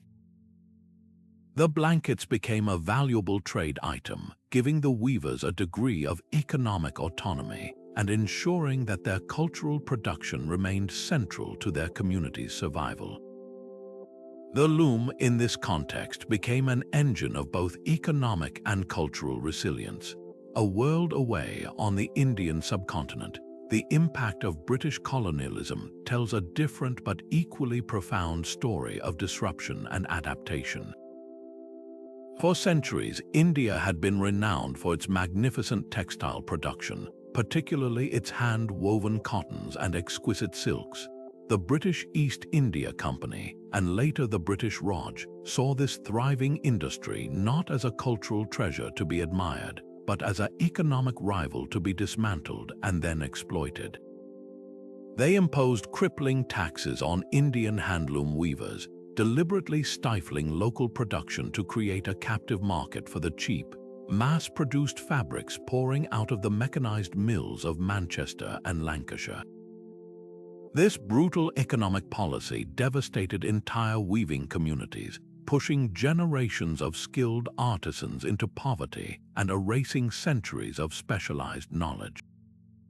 The famous muslin weavers of Bengal, whose cloth was so fine it was compared to woven air, were pushed to the brink of extinction, yet even here resistance took root. In response to the flood of British imports, Indian weavers and dyers began to adapt their practices in subtle ways. In some regions, they focused on creating textiles for a domestic market that still valued handmade quality, often incorporating traditional motifs that held covert symbolic meaning for their local audience. The famous Paisley pattern, which British manufacturers copied and mass-produced from Kashmiri shawls, remained a symbol of its origin for those who knew its history. Later, during the Indian independence movement, Mahatma Gandhi strategically elevated the hand-spinning of khadi, or homespun cloth, into a powerful political symbol. The act of spinning thread on a portable charkha became a direct, non-violent rejection of British economic domination and a potent assertion of Indian self-reliance, or Swadeshi. Wearing khadi was a uniform of protest, weaving the very fabric of the new nation. This transformed the humble textile from a commodity into a weapon of anti-colonial resistance, proving that cloth could carry the hopes of a nation striving for freedom.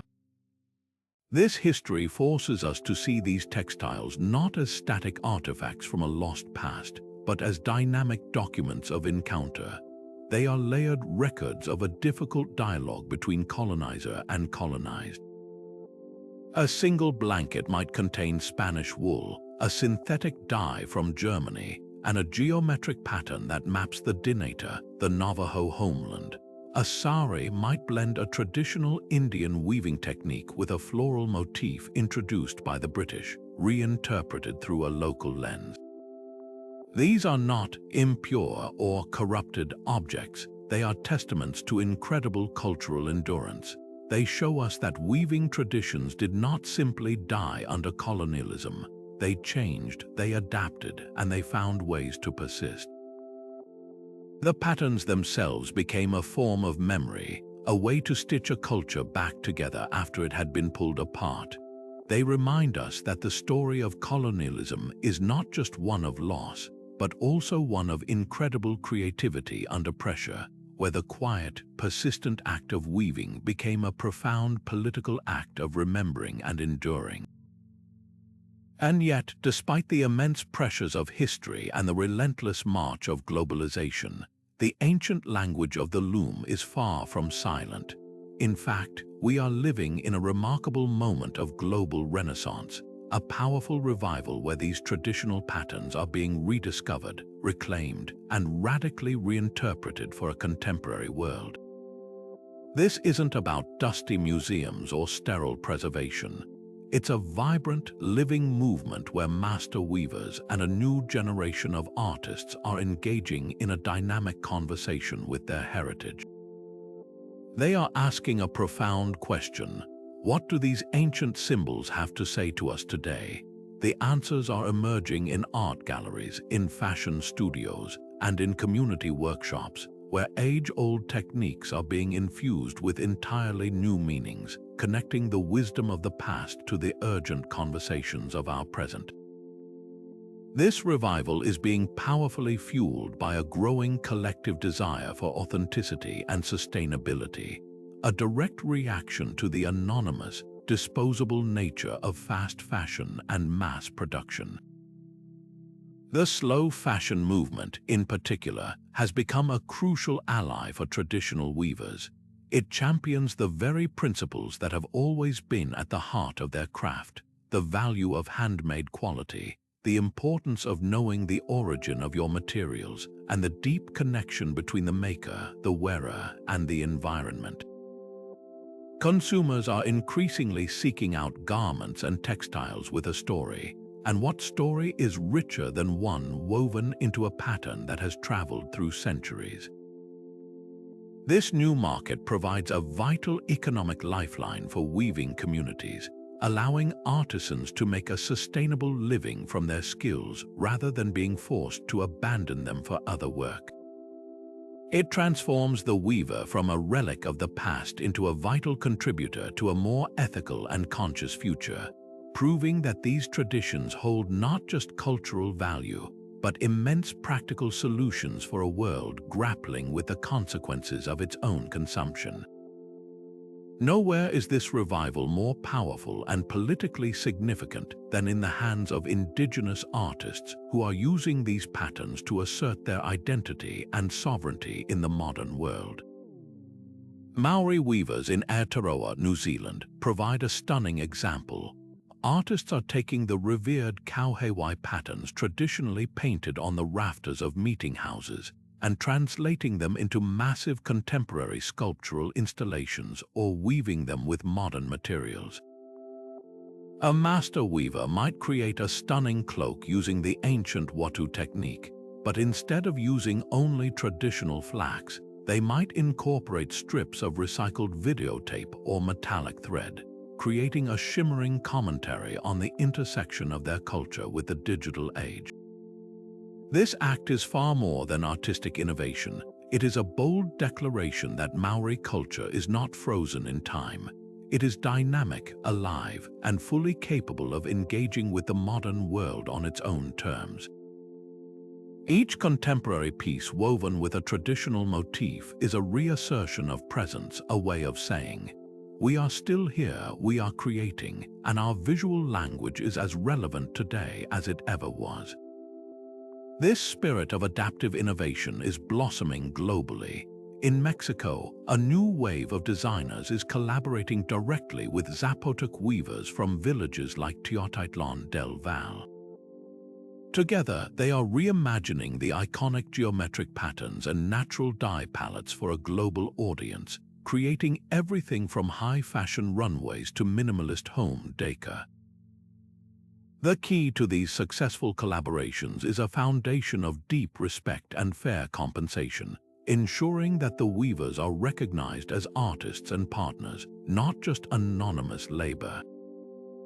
The patterns themselves might be simplified or their color schemes shifted to suit modern tastes, but their essential soul and meaning are respected and celebrated. This process allows the patterns to evolve naturally, as they always have through trade and encounter, but now on a more equitable footing. The result is a beautiful synergy where contemporary design gains depth and authenticity, and ancient traditions gain new relevance and a sustainable economic future. This modern revival is also taking a deeply personal turn, becoming a vehicle for individual artists to explore their own complex identities within a globalized context. A second-generation immigrant artist might use the weaving techniques of their grandparents' homeland to create pieces that speak to the experience of diaspora, of living between two worlds. They might interlace traditional motifs with symbols from their new country, creating a visual language that expresses the beautiful, sometimes challenging, fusion of a dual heritage. The loom becomes a tool for processing identity, for stitching together the different parts of the self into a cohesive whole. In this way, the act of weaving transcends craft and becomes a form of storytelling and therapy, a way to physically manifest and work through questions of belonging, memory, and place in the 21st century.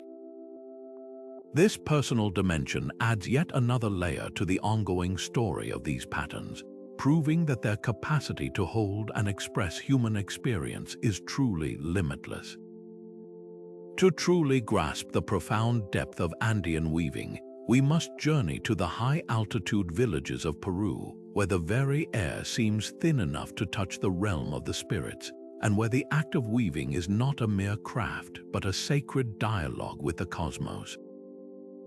Here, in the shadow of the Apus, the towering mountain deities, Quechua and Aymara weavers continue a tradition that stretches back over 5,000 years, with recent discoveries at sites like Carol revealing just how foundational textiles were to the very structure of Andean civilization.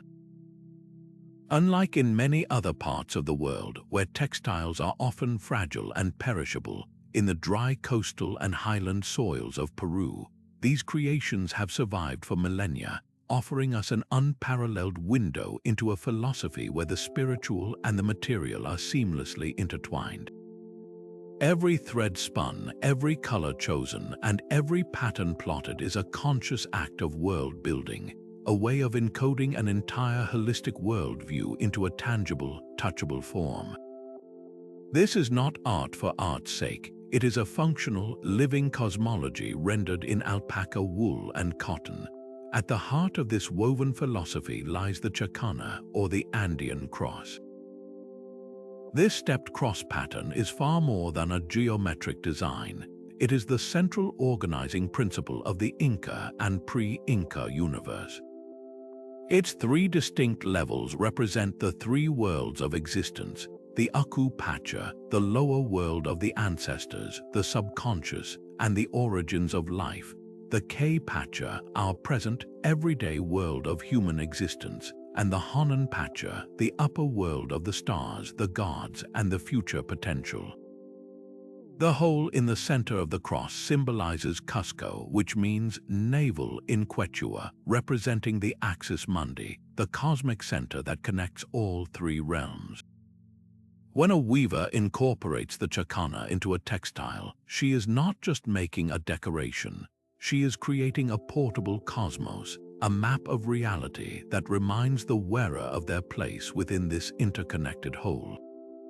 It is a visual prayer for balance and harmony, a constant affirmation that to live well is to live in right relationship with the past, the present, and the future, with the earth below and the heavens above.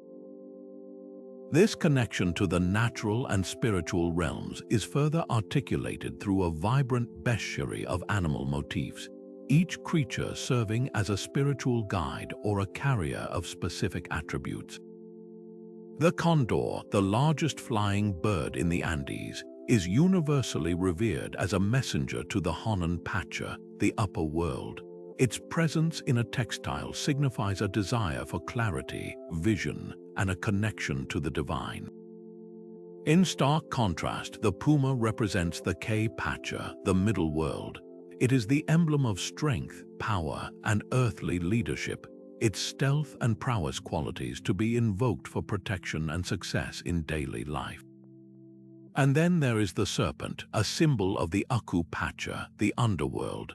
Rather than being a negative symbol, the serpent represents wisdom, transformation, and the healing that comes from delving into the depths of the unconscious.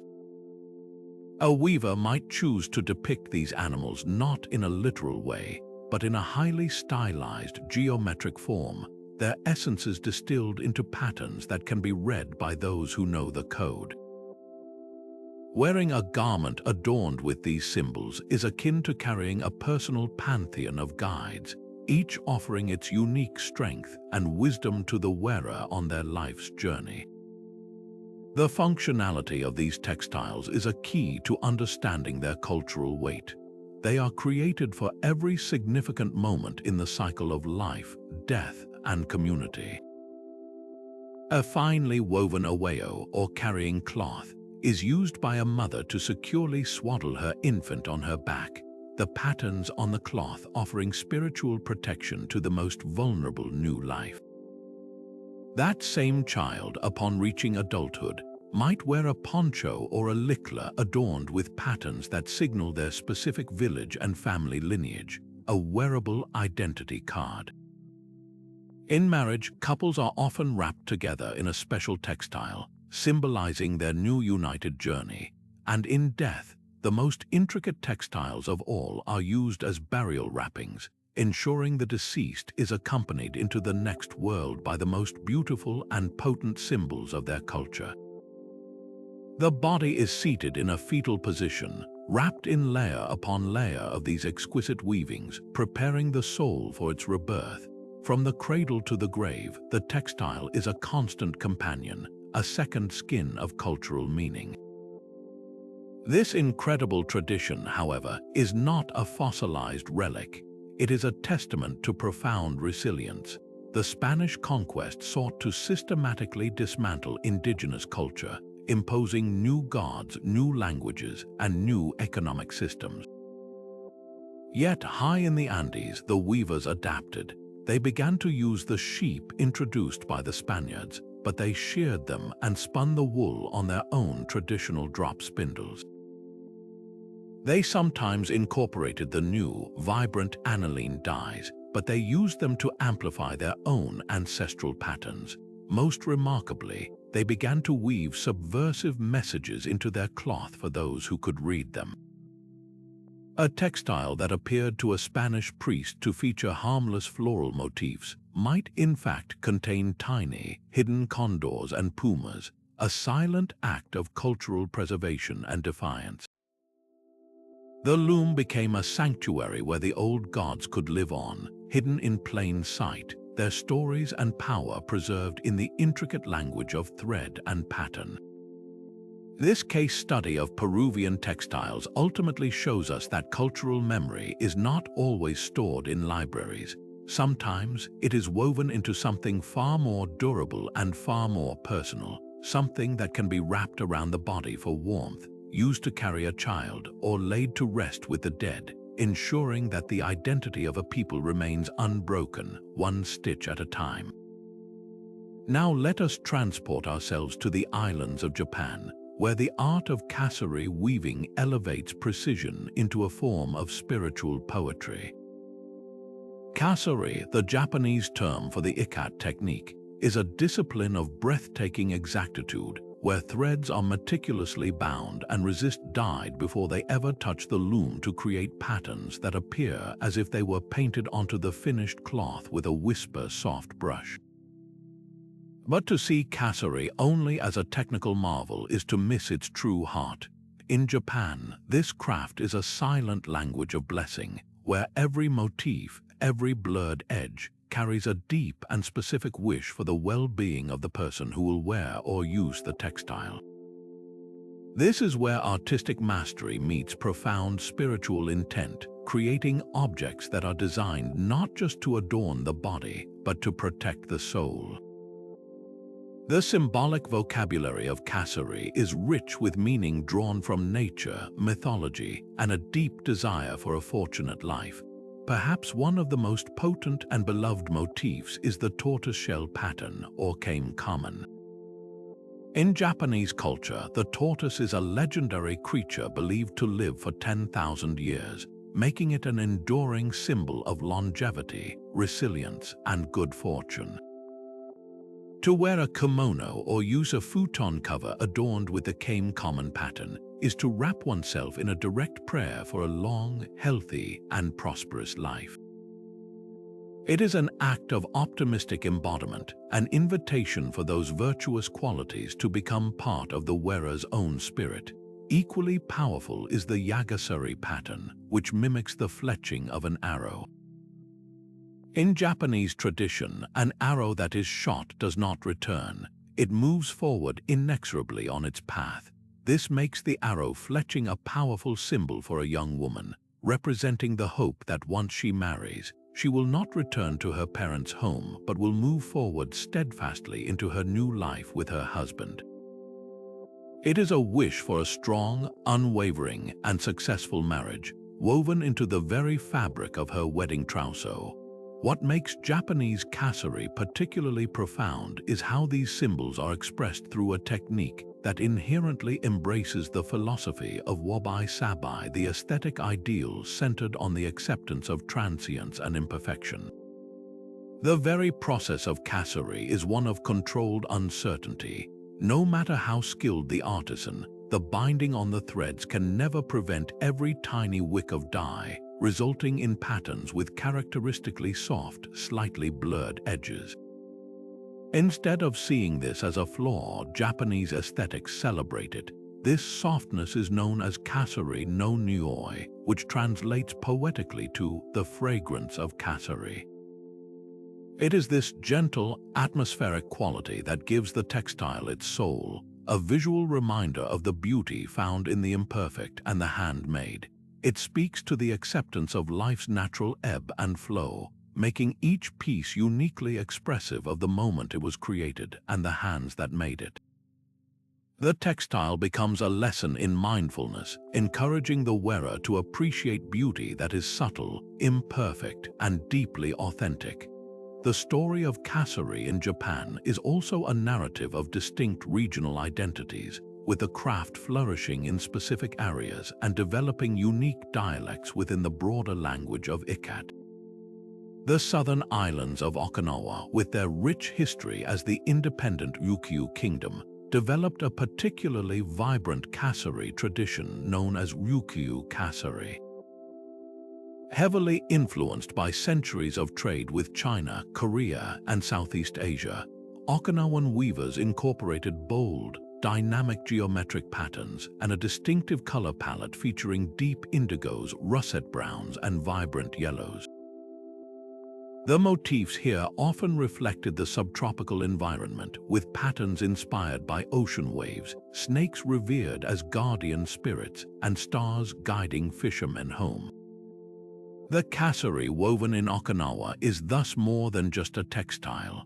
It is a cultural artifact of a unique kingdom that long served as a crossroads of Pacific cultures, its patterns echoing the ebb and flow of goods and ideas across the sea.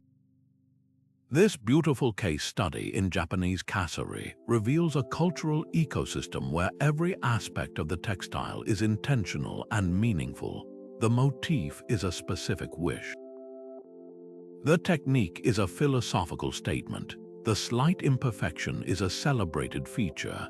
There is no separation between the spiritual and the artistic. They are interwoven as completely as the warp and the weft. A kasari textile is therefore a holistic object, a product of immense skill that carries the hopes of its creator and the cultural values of its place of origin. It demonstrates that the highest refinement in art is not about creating cold, clinical perfection, but about infusing an object with so much meaning and conscious intent that it becomes a tangible, wearable piece of a culture's soul. To understand the profound spiritual weight of a Navajo textile, we must begin with its origin story, a creation myth that beautifully illustrates how this craft is woven into the very identity of the Dene, the people. According to their teachings, the holy being known as Spider-Woman, or Nash Jai Azza, was the one who first instructed the Navajo in the art of weaving. She presented them with the very tools of the craft, a loom constructed from sacred elements like sky, earth, sun, and lightning, and she taught them that the process itself was a form of prayer. The crosspoles were said to represent the horizontal arc of the sky and the vertical support of the earth. The warp threads were the means to maintain the balance between them, and the weaving stick was a bolt of lightning used to tightly bind the weaving together. From the very beginning, then, weaving was not invented, it was gifted, a sacred technology for creating harmony and protection, a direct reflection of the cosmic order made tangible through human hands. This foundational belief elevates every act of weaving from a simple craft to a reenactment of a divine blueprint, a way for the weaver to participate directly in the ongoing creation and balance of the world. This sacred foundation manifests in the powerful symbolism of specific patterns, each one a visual prayer or a representation of the forces that shape the Dene world.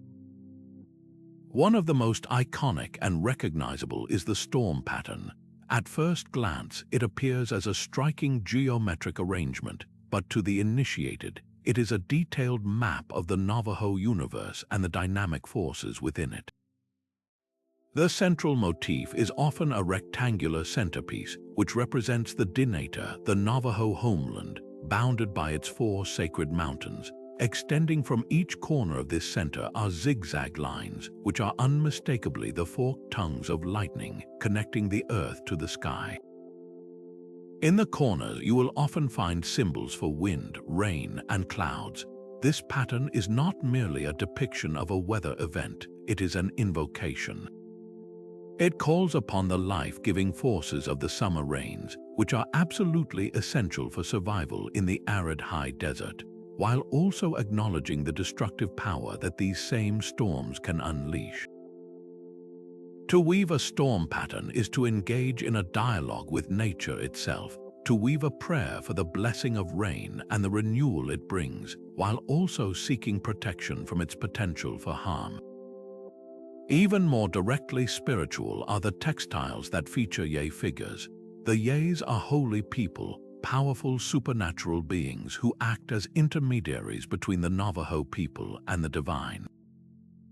They are central figures in healing ceremonies known as chantways, where medicine men call upon them through intricate sand paintings and songs to restore haja, a complex concept meaning beauty, harmony, balance, and wellness.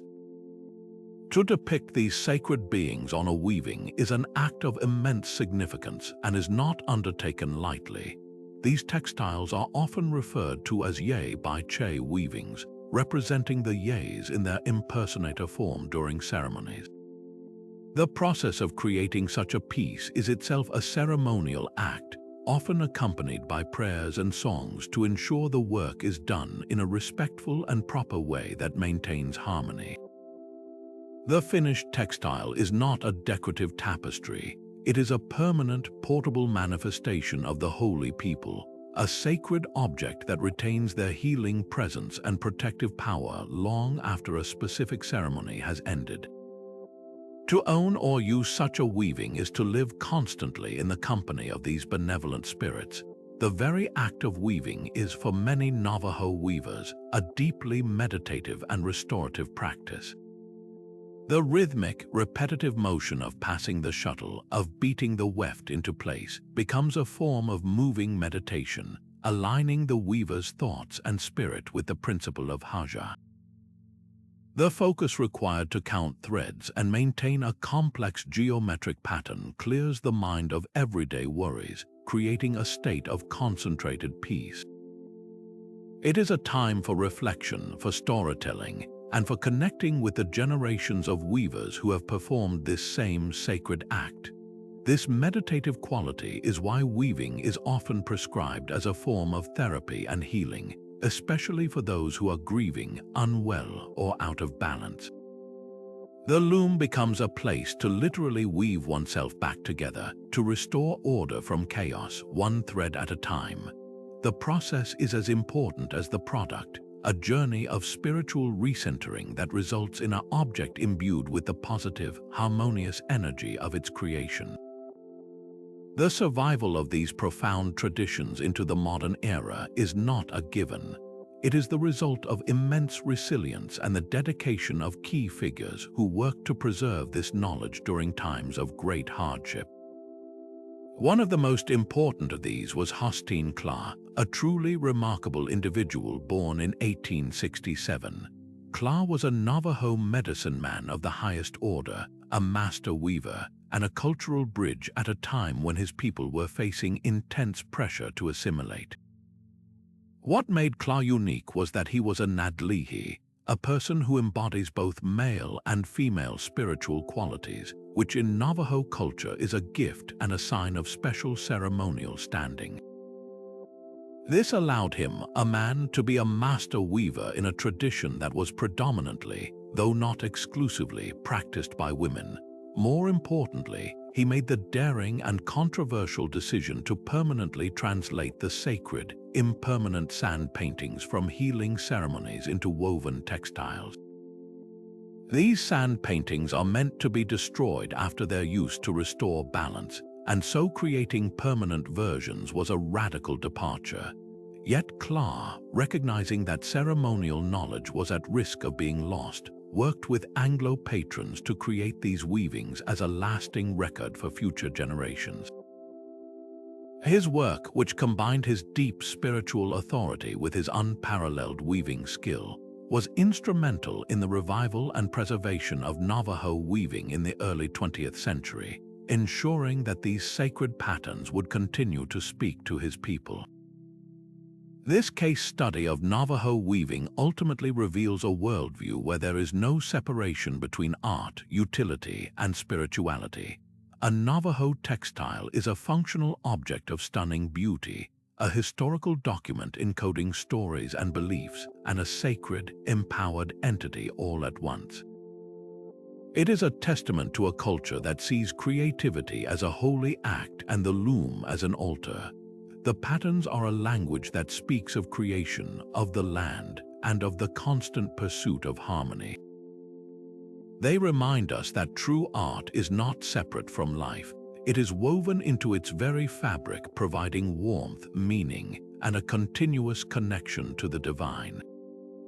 But this beautiful, global exchange of patterns and techniques brings us to a critical and deeply necessary conversation, one that sits at the heart of our modern engagement with these traditions. As the world falls in love with these ancient designs, a pressing ethical question emerges from the loom: who truly holds the right to tell these stories? The line between heartfelt appreciation and harmful appropriation can be dangerously thin, and navigating it requires a new level of awareness and respect. This isn't about building walls around culture.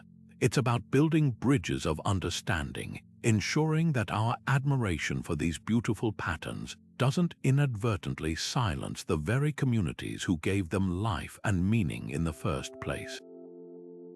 We must move from being passive consumers to becoming ethically engaged custodians of this global cultural heritage. The core of the issue lies in the concept of cultural intellectual property, a legal and ethical framework that argues traditional knowledge and artistic expressions belong to the communities that created them, not to the public domain for anyone to take and use as they see fit. For centuries, patterns that hold deep spiritual significance, that encode clan lineages, or that commemorate historical trauma have been treated as free for the taking. simply because they weren't protected by a Western-style copyright filed by an individual artist. This has allowed large corporations, particularly in the fast fashion industry, to engage in what can only be described as cultural strip mining. They send teams to scour markets and museums, photograph sacred patterns, and then mass-produce them on cheap garments, completely divorced from their original context and meaning. A Navajo storm pattern, a sacred prayer for rain and protection, might end up as a print on a cheap polyester blouse sold in a mall, its spiritual power reduced to a meaningless trend. This act is not a compliment, it is an erasure. It robs the pattern of its soul, and it directly harms the originating community by devaluing their cultural heritage and undermining the economic livelihood of the master weavers who are the rightful keepers of these traditions. The harm extends beyond the economic into the deeply personal and spiritual. For many indigenous communities, certain patterns are considered to hold actual power. They are not merely decorative but are alive with significance. To have these patterns used without permission, especially on items that are considered disrespectful or thrown away after a few wears, can be felt as a profound violation. It is akin to someone taking a sacred religious text, ripping out a page with a powerful prayer, and using it as a napkin design without any understanding or acknowledgement of its source. This commodification turns living, breathing cultural expressions into dead merchandise, and it causes real pain to the people for whom these patterns are a fundamental part of their identity and their connection to their ancestors. So, what does ethical engagement look like in practice? It begins with a fundamental shift in mindset, from one of entitlement to one of humility and collaboration. It means acknowledging that we are guests in someone else's cultural house, and we must behave with the corresponding respect. The gold standard is always direct collaboration and fair compensation. This means if a designer or company wishes to use a traditional pattern, they should seek out and work directly with artisans or community representatives from that culture. This collaboration should be a true partnership where the weavers are not just anonymous sources of labor, but are recognized as co-creators and are paid fairly for their expertise and their cultural IP. We see beautiful examples of this emerging, like certain high-fashion brands that partner directly with weaving cooperatives in Peru or Mexico, sharing profits and ensuring the community benefits from the global exposure. This model transforms a potentially extractive relationship into one of mutual respect and economic empowerment. For those of us who are enthusiasts and consumers, our responsibility is to become more curious and conscious. Before purchasing a textile or a garment with a traditional pattern, we can ask questions. Who made this? What is the story behind this pattern? Is there any information about the community it comes from?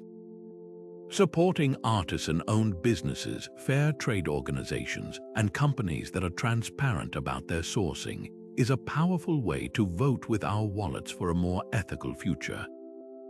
It's about moving beyond a superficial love of the aesthetic to develop a deeper appreciation for the culture itself. This might mean spending a little more time researching or a little more money on an ethically sourced piece, but in doing so, we ensure that our appreciation helps to sustain these traditions rather than exploit them. We become part of the solution, ensuring that the ancient, silent language of the loom continues to be spoken with dignity and respect for generations to come.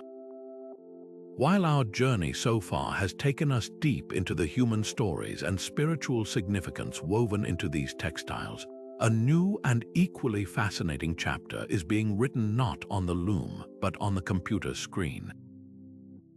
The ancient tactile art of weaving is now meeting the cutting edge of the digital age, and the fusion is unlocking possibilities that were once the stuff of science fiction.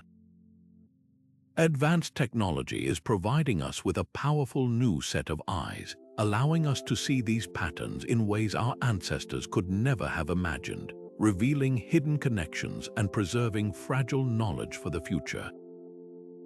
This isn't about replacing the wisdom of the weaver, it's about augmenting it, giving historians and communities powerful new tools to protect and understand their own heritage on an unprecedented scale. Consider the monumental task of preservation.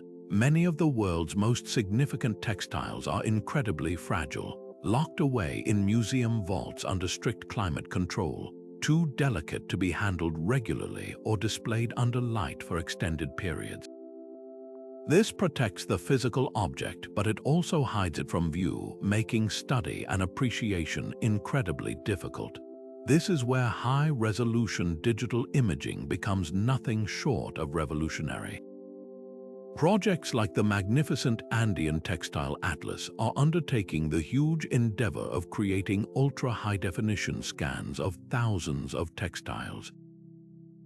We're not talking about simple photographs. These are gigapixel images where you can zoom in so close you can distinguish individual threads, see the subtle variations in hand-spun yarn, and observe the intricate structure of a weave that is completely invisible to the naked eye.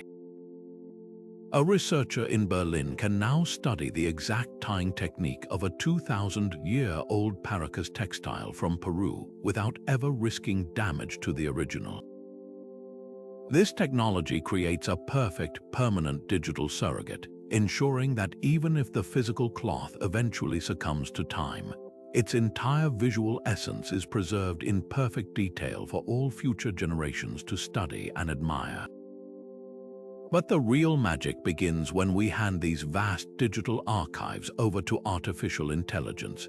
The human brain is remarkable, but it simply cannot process the sheer volume of data contained in thousands of textiles to find subtle, recurring patterns.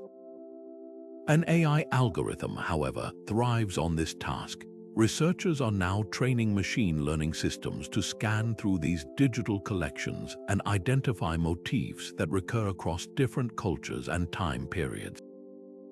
The AI might detect that a specific diamond and dot pattern appears in textiles from a certain valley in Peru, and then find a startlingly similar pattern in a completely unrelated culture in Indonesia centuries later. This doesn't necessarily mean there was direct contact. It could point to a shared human subconscious, a parallel solution to a similar artistic problem, or it could indeed reveal a previously unknown ancient trade route that connected these distant worlds. These are the hidden conversations between cultures that the AI can help us overhear, connections that have been waiting silently in the cloth for centuries, just beyond the limits of human perception. This powerful technology, however, comes with its own set of profound and necessary questions. Can a machine ever truly understand the cultural meaning behind a symbol it has identified? An algorithm can recognize a zigzag as a recurring shape, but can it comprehend that in one culture it represents a snake and in another it symbolizes lightning or a mountain range? There is a valid concern that in our rush to digitize and algorithmize, we might prioritize the pattern over its soul, reducing a sacred symbol to a mere data point in a vast digital cloud. The deepest meanings, the prayers, the stories, the memories are not embedded in the thread itself. They are carried in the oral traditions, the community knowledge, and the hands-on practice of the weavers. If we focus solely on scanning and cataloging while the last generation of master weavers passes away without apprentices, we risk creating a stunning digital museum of beautiful, but ultimately silent, objects. We will have preserved the body of the tradition but lost its beating heart.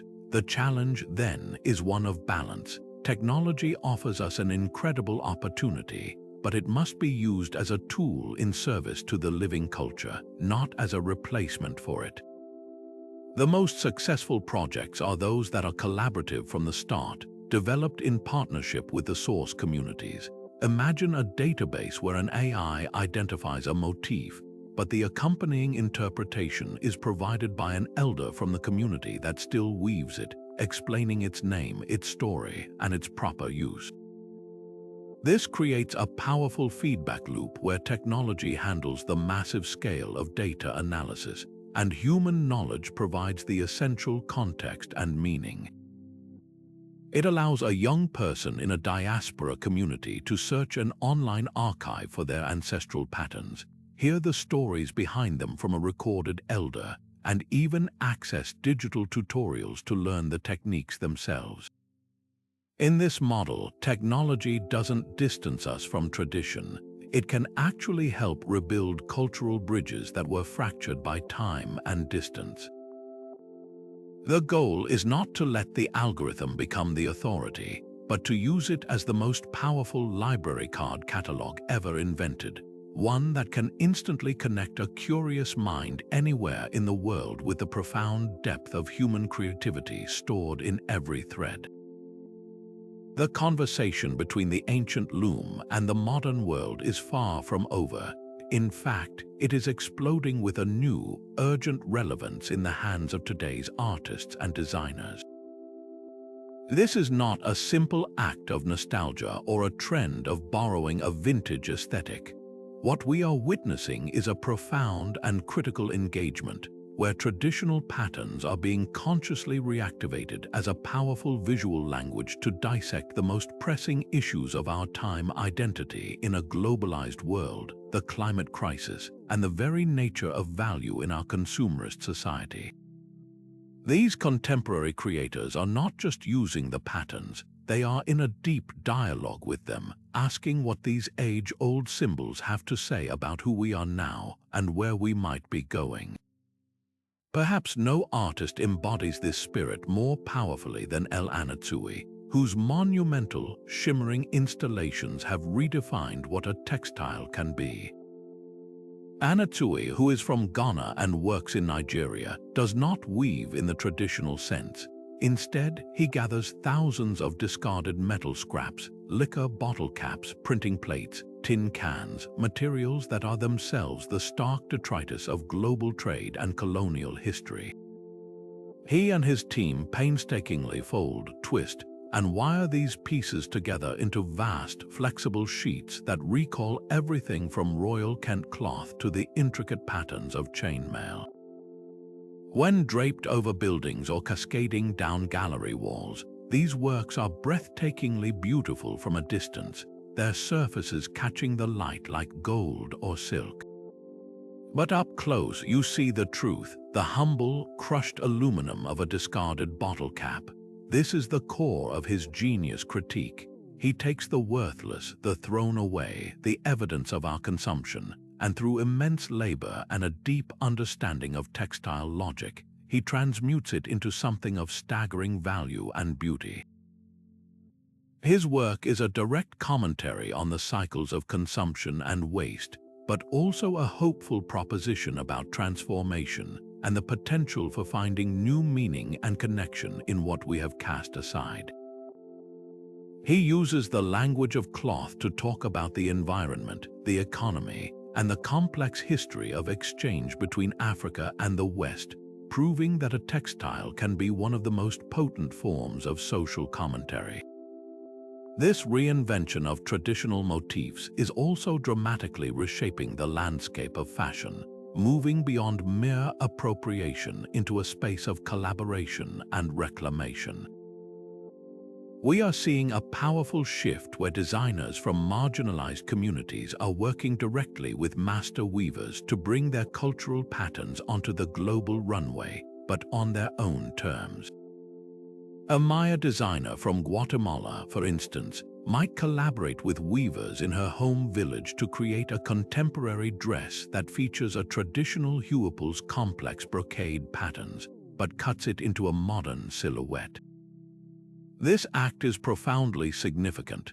It is not about a Western designer taking a pattern for its exotic appeal. It is about an insider using her own heritage to assert her identity in a modern context. It sparks a vital conversation about cultural heritage being a living, evolving force, not a museum piece. It allows these patterns to travel the world, but with their story and their authorship intact, challenging the fashion industry to think about credit, compensation, and respect in a whole new way. The pattern on the garment becomes a starting point for a discussion about history, ownership, and the right of a culture to control and profit from its own artistic expressions. The environmental movement, too, has found a powerful ally in these ancient techniques. As the slow fashion movement gains momentum, rejecting the ecological and human devastation of fast fashion, it is turning to the principles inherent in traditional weaving for solutions.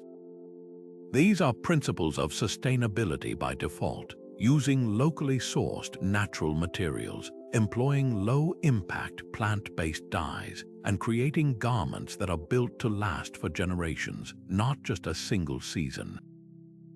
Designers are now looking at these time-tested methods not as outdated, but as radically advanced. A jacket woven from organic, undyed wool in a pattern that signifies protection, using a technique that produces zero waste, is the ultimate statement of sustainable luxury. It connects the wearer not only to a beautiful object but to an entire philosophy of mindful production and respect for the environment. The pattern itself, perhaps one that originally paid homage to a water source or a sacred tree, takes on a new layer of meaning. It becomes a symbol of ecological awareness and a wearable protest against the carelessness of disposable culture. This vibrant interplay is not a one-way street where the past simply informs the present. It is a true dialogue, and the conversation enriches both sides. When a contemporary artist like Anatolia uses a textile-inspired form, it forces us to go back and look at historical textiles with fresh eyes. We start to see the political and economic commentary that might have been woven into them centuries ago. Conversely, the deep symbolic weight of a traditional pattern gives the modern work a resonance and a depth it wouldn't otherwise have. It roots a seemingly abstract contemporary piece in a specific human story that stretches back through time. This creative exchange ensures that these ancient patterns are not frozen in the past but are constantly being tested, challenged, and reinvented. They remain vital because each new generation finds a way to speak through them, using the old vocabulary to articulate new and urgent concerns, ensuring that the loom, one of humanity's oldest technologies, continues to have a critical voice in shaping the conversation about our future. Perhaps this journey through the world of hidden meanings has ignited a spark in you, a desire to look closer at the textiles you encounter and to start deciphering their stories yourself. The good news is that you don't need to be a scholar or an expert weaver to begin this fascinating process of decoding. You simply need to cultivate a curious eye and a respectful approach. Think of yourself not as a detective solving a case, but as a guest being welcomed into someone's home, eager to learn the customs and the language. The first and most crucial step is to move beyond the pattern itself and immerse yourself in the rich cultural context from which it emerged. A beautiful diamond motif might be a universal shape, but its meaning changes entirely if it was woven by a Navajo artist in the American Southwest versus a Quechua weaver in the high Andes. Begin by choosing one tradition that captivates you. Maybe it's the vibrant geometry of West African Kent cloth, the spiritual symbolism of a Navajo rug, or the natural narratives in a Scandinavian tapestry. Dive into its world through books, reputable online resources from cultural institutions, or, ideally, by visiting museums where you can see these pieces up close.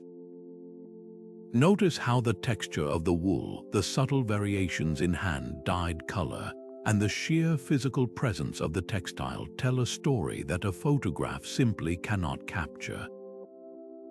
Once you've begun to ground yourself in a specific cultural context, you can start training your eye to identify the core elements of its visual language.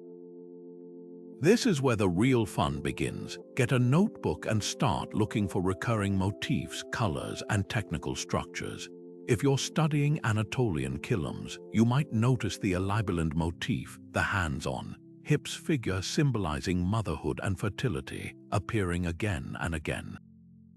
In Peruvian textiles, you'll constantly encounter the stepped cross, the chacana, representing the 3 levels of the cosmos. Don't just notice them, sketch them. You don't need to be an artist. The simple act of drawing the pattern with your own hand forces you to observe it more deeply, to count its points, to feel its symmetry, to understand its rhythm. As you sketch, ask questions. Why is this color always paired with that one? What natural element might this zigzag represent? Is this a pattern that seems to tell a story with a beginning, middle, and end? Or is it a symbolic, all-over design meant for protection? This practice of slow, attentive looking transforms a casual glance into a meaningful engagement, turning a beautiful design into a page full of potential meanings waiting to be understood. To truly internalize the genius behind these patterns, there is no substitute for trying the craft yourself, even in the most basic form. You don't need a giant floor loom. You can start with a simple cardboard lap loom, or even just practice the fundamental over-under motion of weaving on a piece of graph paper. The goal isn't to create a masterpiece, but to develop a visceral understanding of the constraints and choices a weaver faces. You will quickly appreciate the immense skill and planning required to execute a precise geometric pattern. You'll understand why a mistake is so difficult to fix and why a weaver might choose a simpler technique for one part of a design and a more complex one for another. This hands-on experience builds a profound respect for the artisan's skill and reveals the hidden logic embedded in the cloth. The pattern is no longer just an image on a surface. It is a physical record of thousands of deliberate decisions, a map of the weaver's concentrated effort and intention. This intimate knowledge allows you to see not just the what of a pattern, but the how and the why, adding a rich, tactile dimension to your appreciation. Throughout this entire process, let respect and curiosity be your guiding principles. This is the most important tool in your decoding kit. Approach these patterns with humility, recognizing that you are engaging with the profound intellectual and spiritual property of a living culture. Avoid the temptation to make quick assumptions or assign universal meanings. A spiral might mean a whirlwind in one tradition and the path to the underworld in another. If you have the opportunity, the single best way to learn is to connect directly with cultural practitioners. Many weaving communities have cooperatives or cultural centers where you can take workshops, hear stories from master weavers, and purchase textiles directly from the artists. This not only provides you with an authentic education, but also ensures that your engagement supports the very people who are keeping these traditions alive. By listening to their explanations in their own words, you move beyond external interpretation and get closer to the true heart of the pattern's meaning. This journey of decoding is a lifelong pursuit, one that will forever change the way you see the world. It will reveal that every thread is a potential sentence, every color a nuanced adjective, and every finished textile a profound story waiting for a reader who is willing to learn its language. So where do we go from here with this incredible tapestry of tradition and meaning we've been exploring? The future of these weaving patterns isn't a choice between locking them away in a museum or letting them be diluted beyond recognition. The most vibrant path forward lies in a dynamic and sometimes delicate dance between preservation and fearless innovation. Think of it not as a single road, but as two parallel paths that need to walk forward together, hand in hand. On one side, we have the urgent, vital work of preservation, the act of safeguarding these techniques and meanings for future generations before they vanish. This means systematic documentation, not just of the patterns themselves, but of the stories behind them, the songs that are sung while weaving, the specific ways plants are harvested for dyes. Initiatives like digital archives, where high-resolution scans of priceless textiles are made available to everyone, are like creating a global library for this woven language.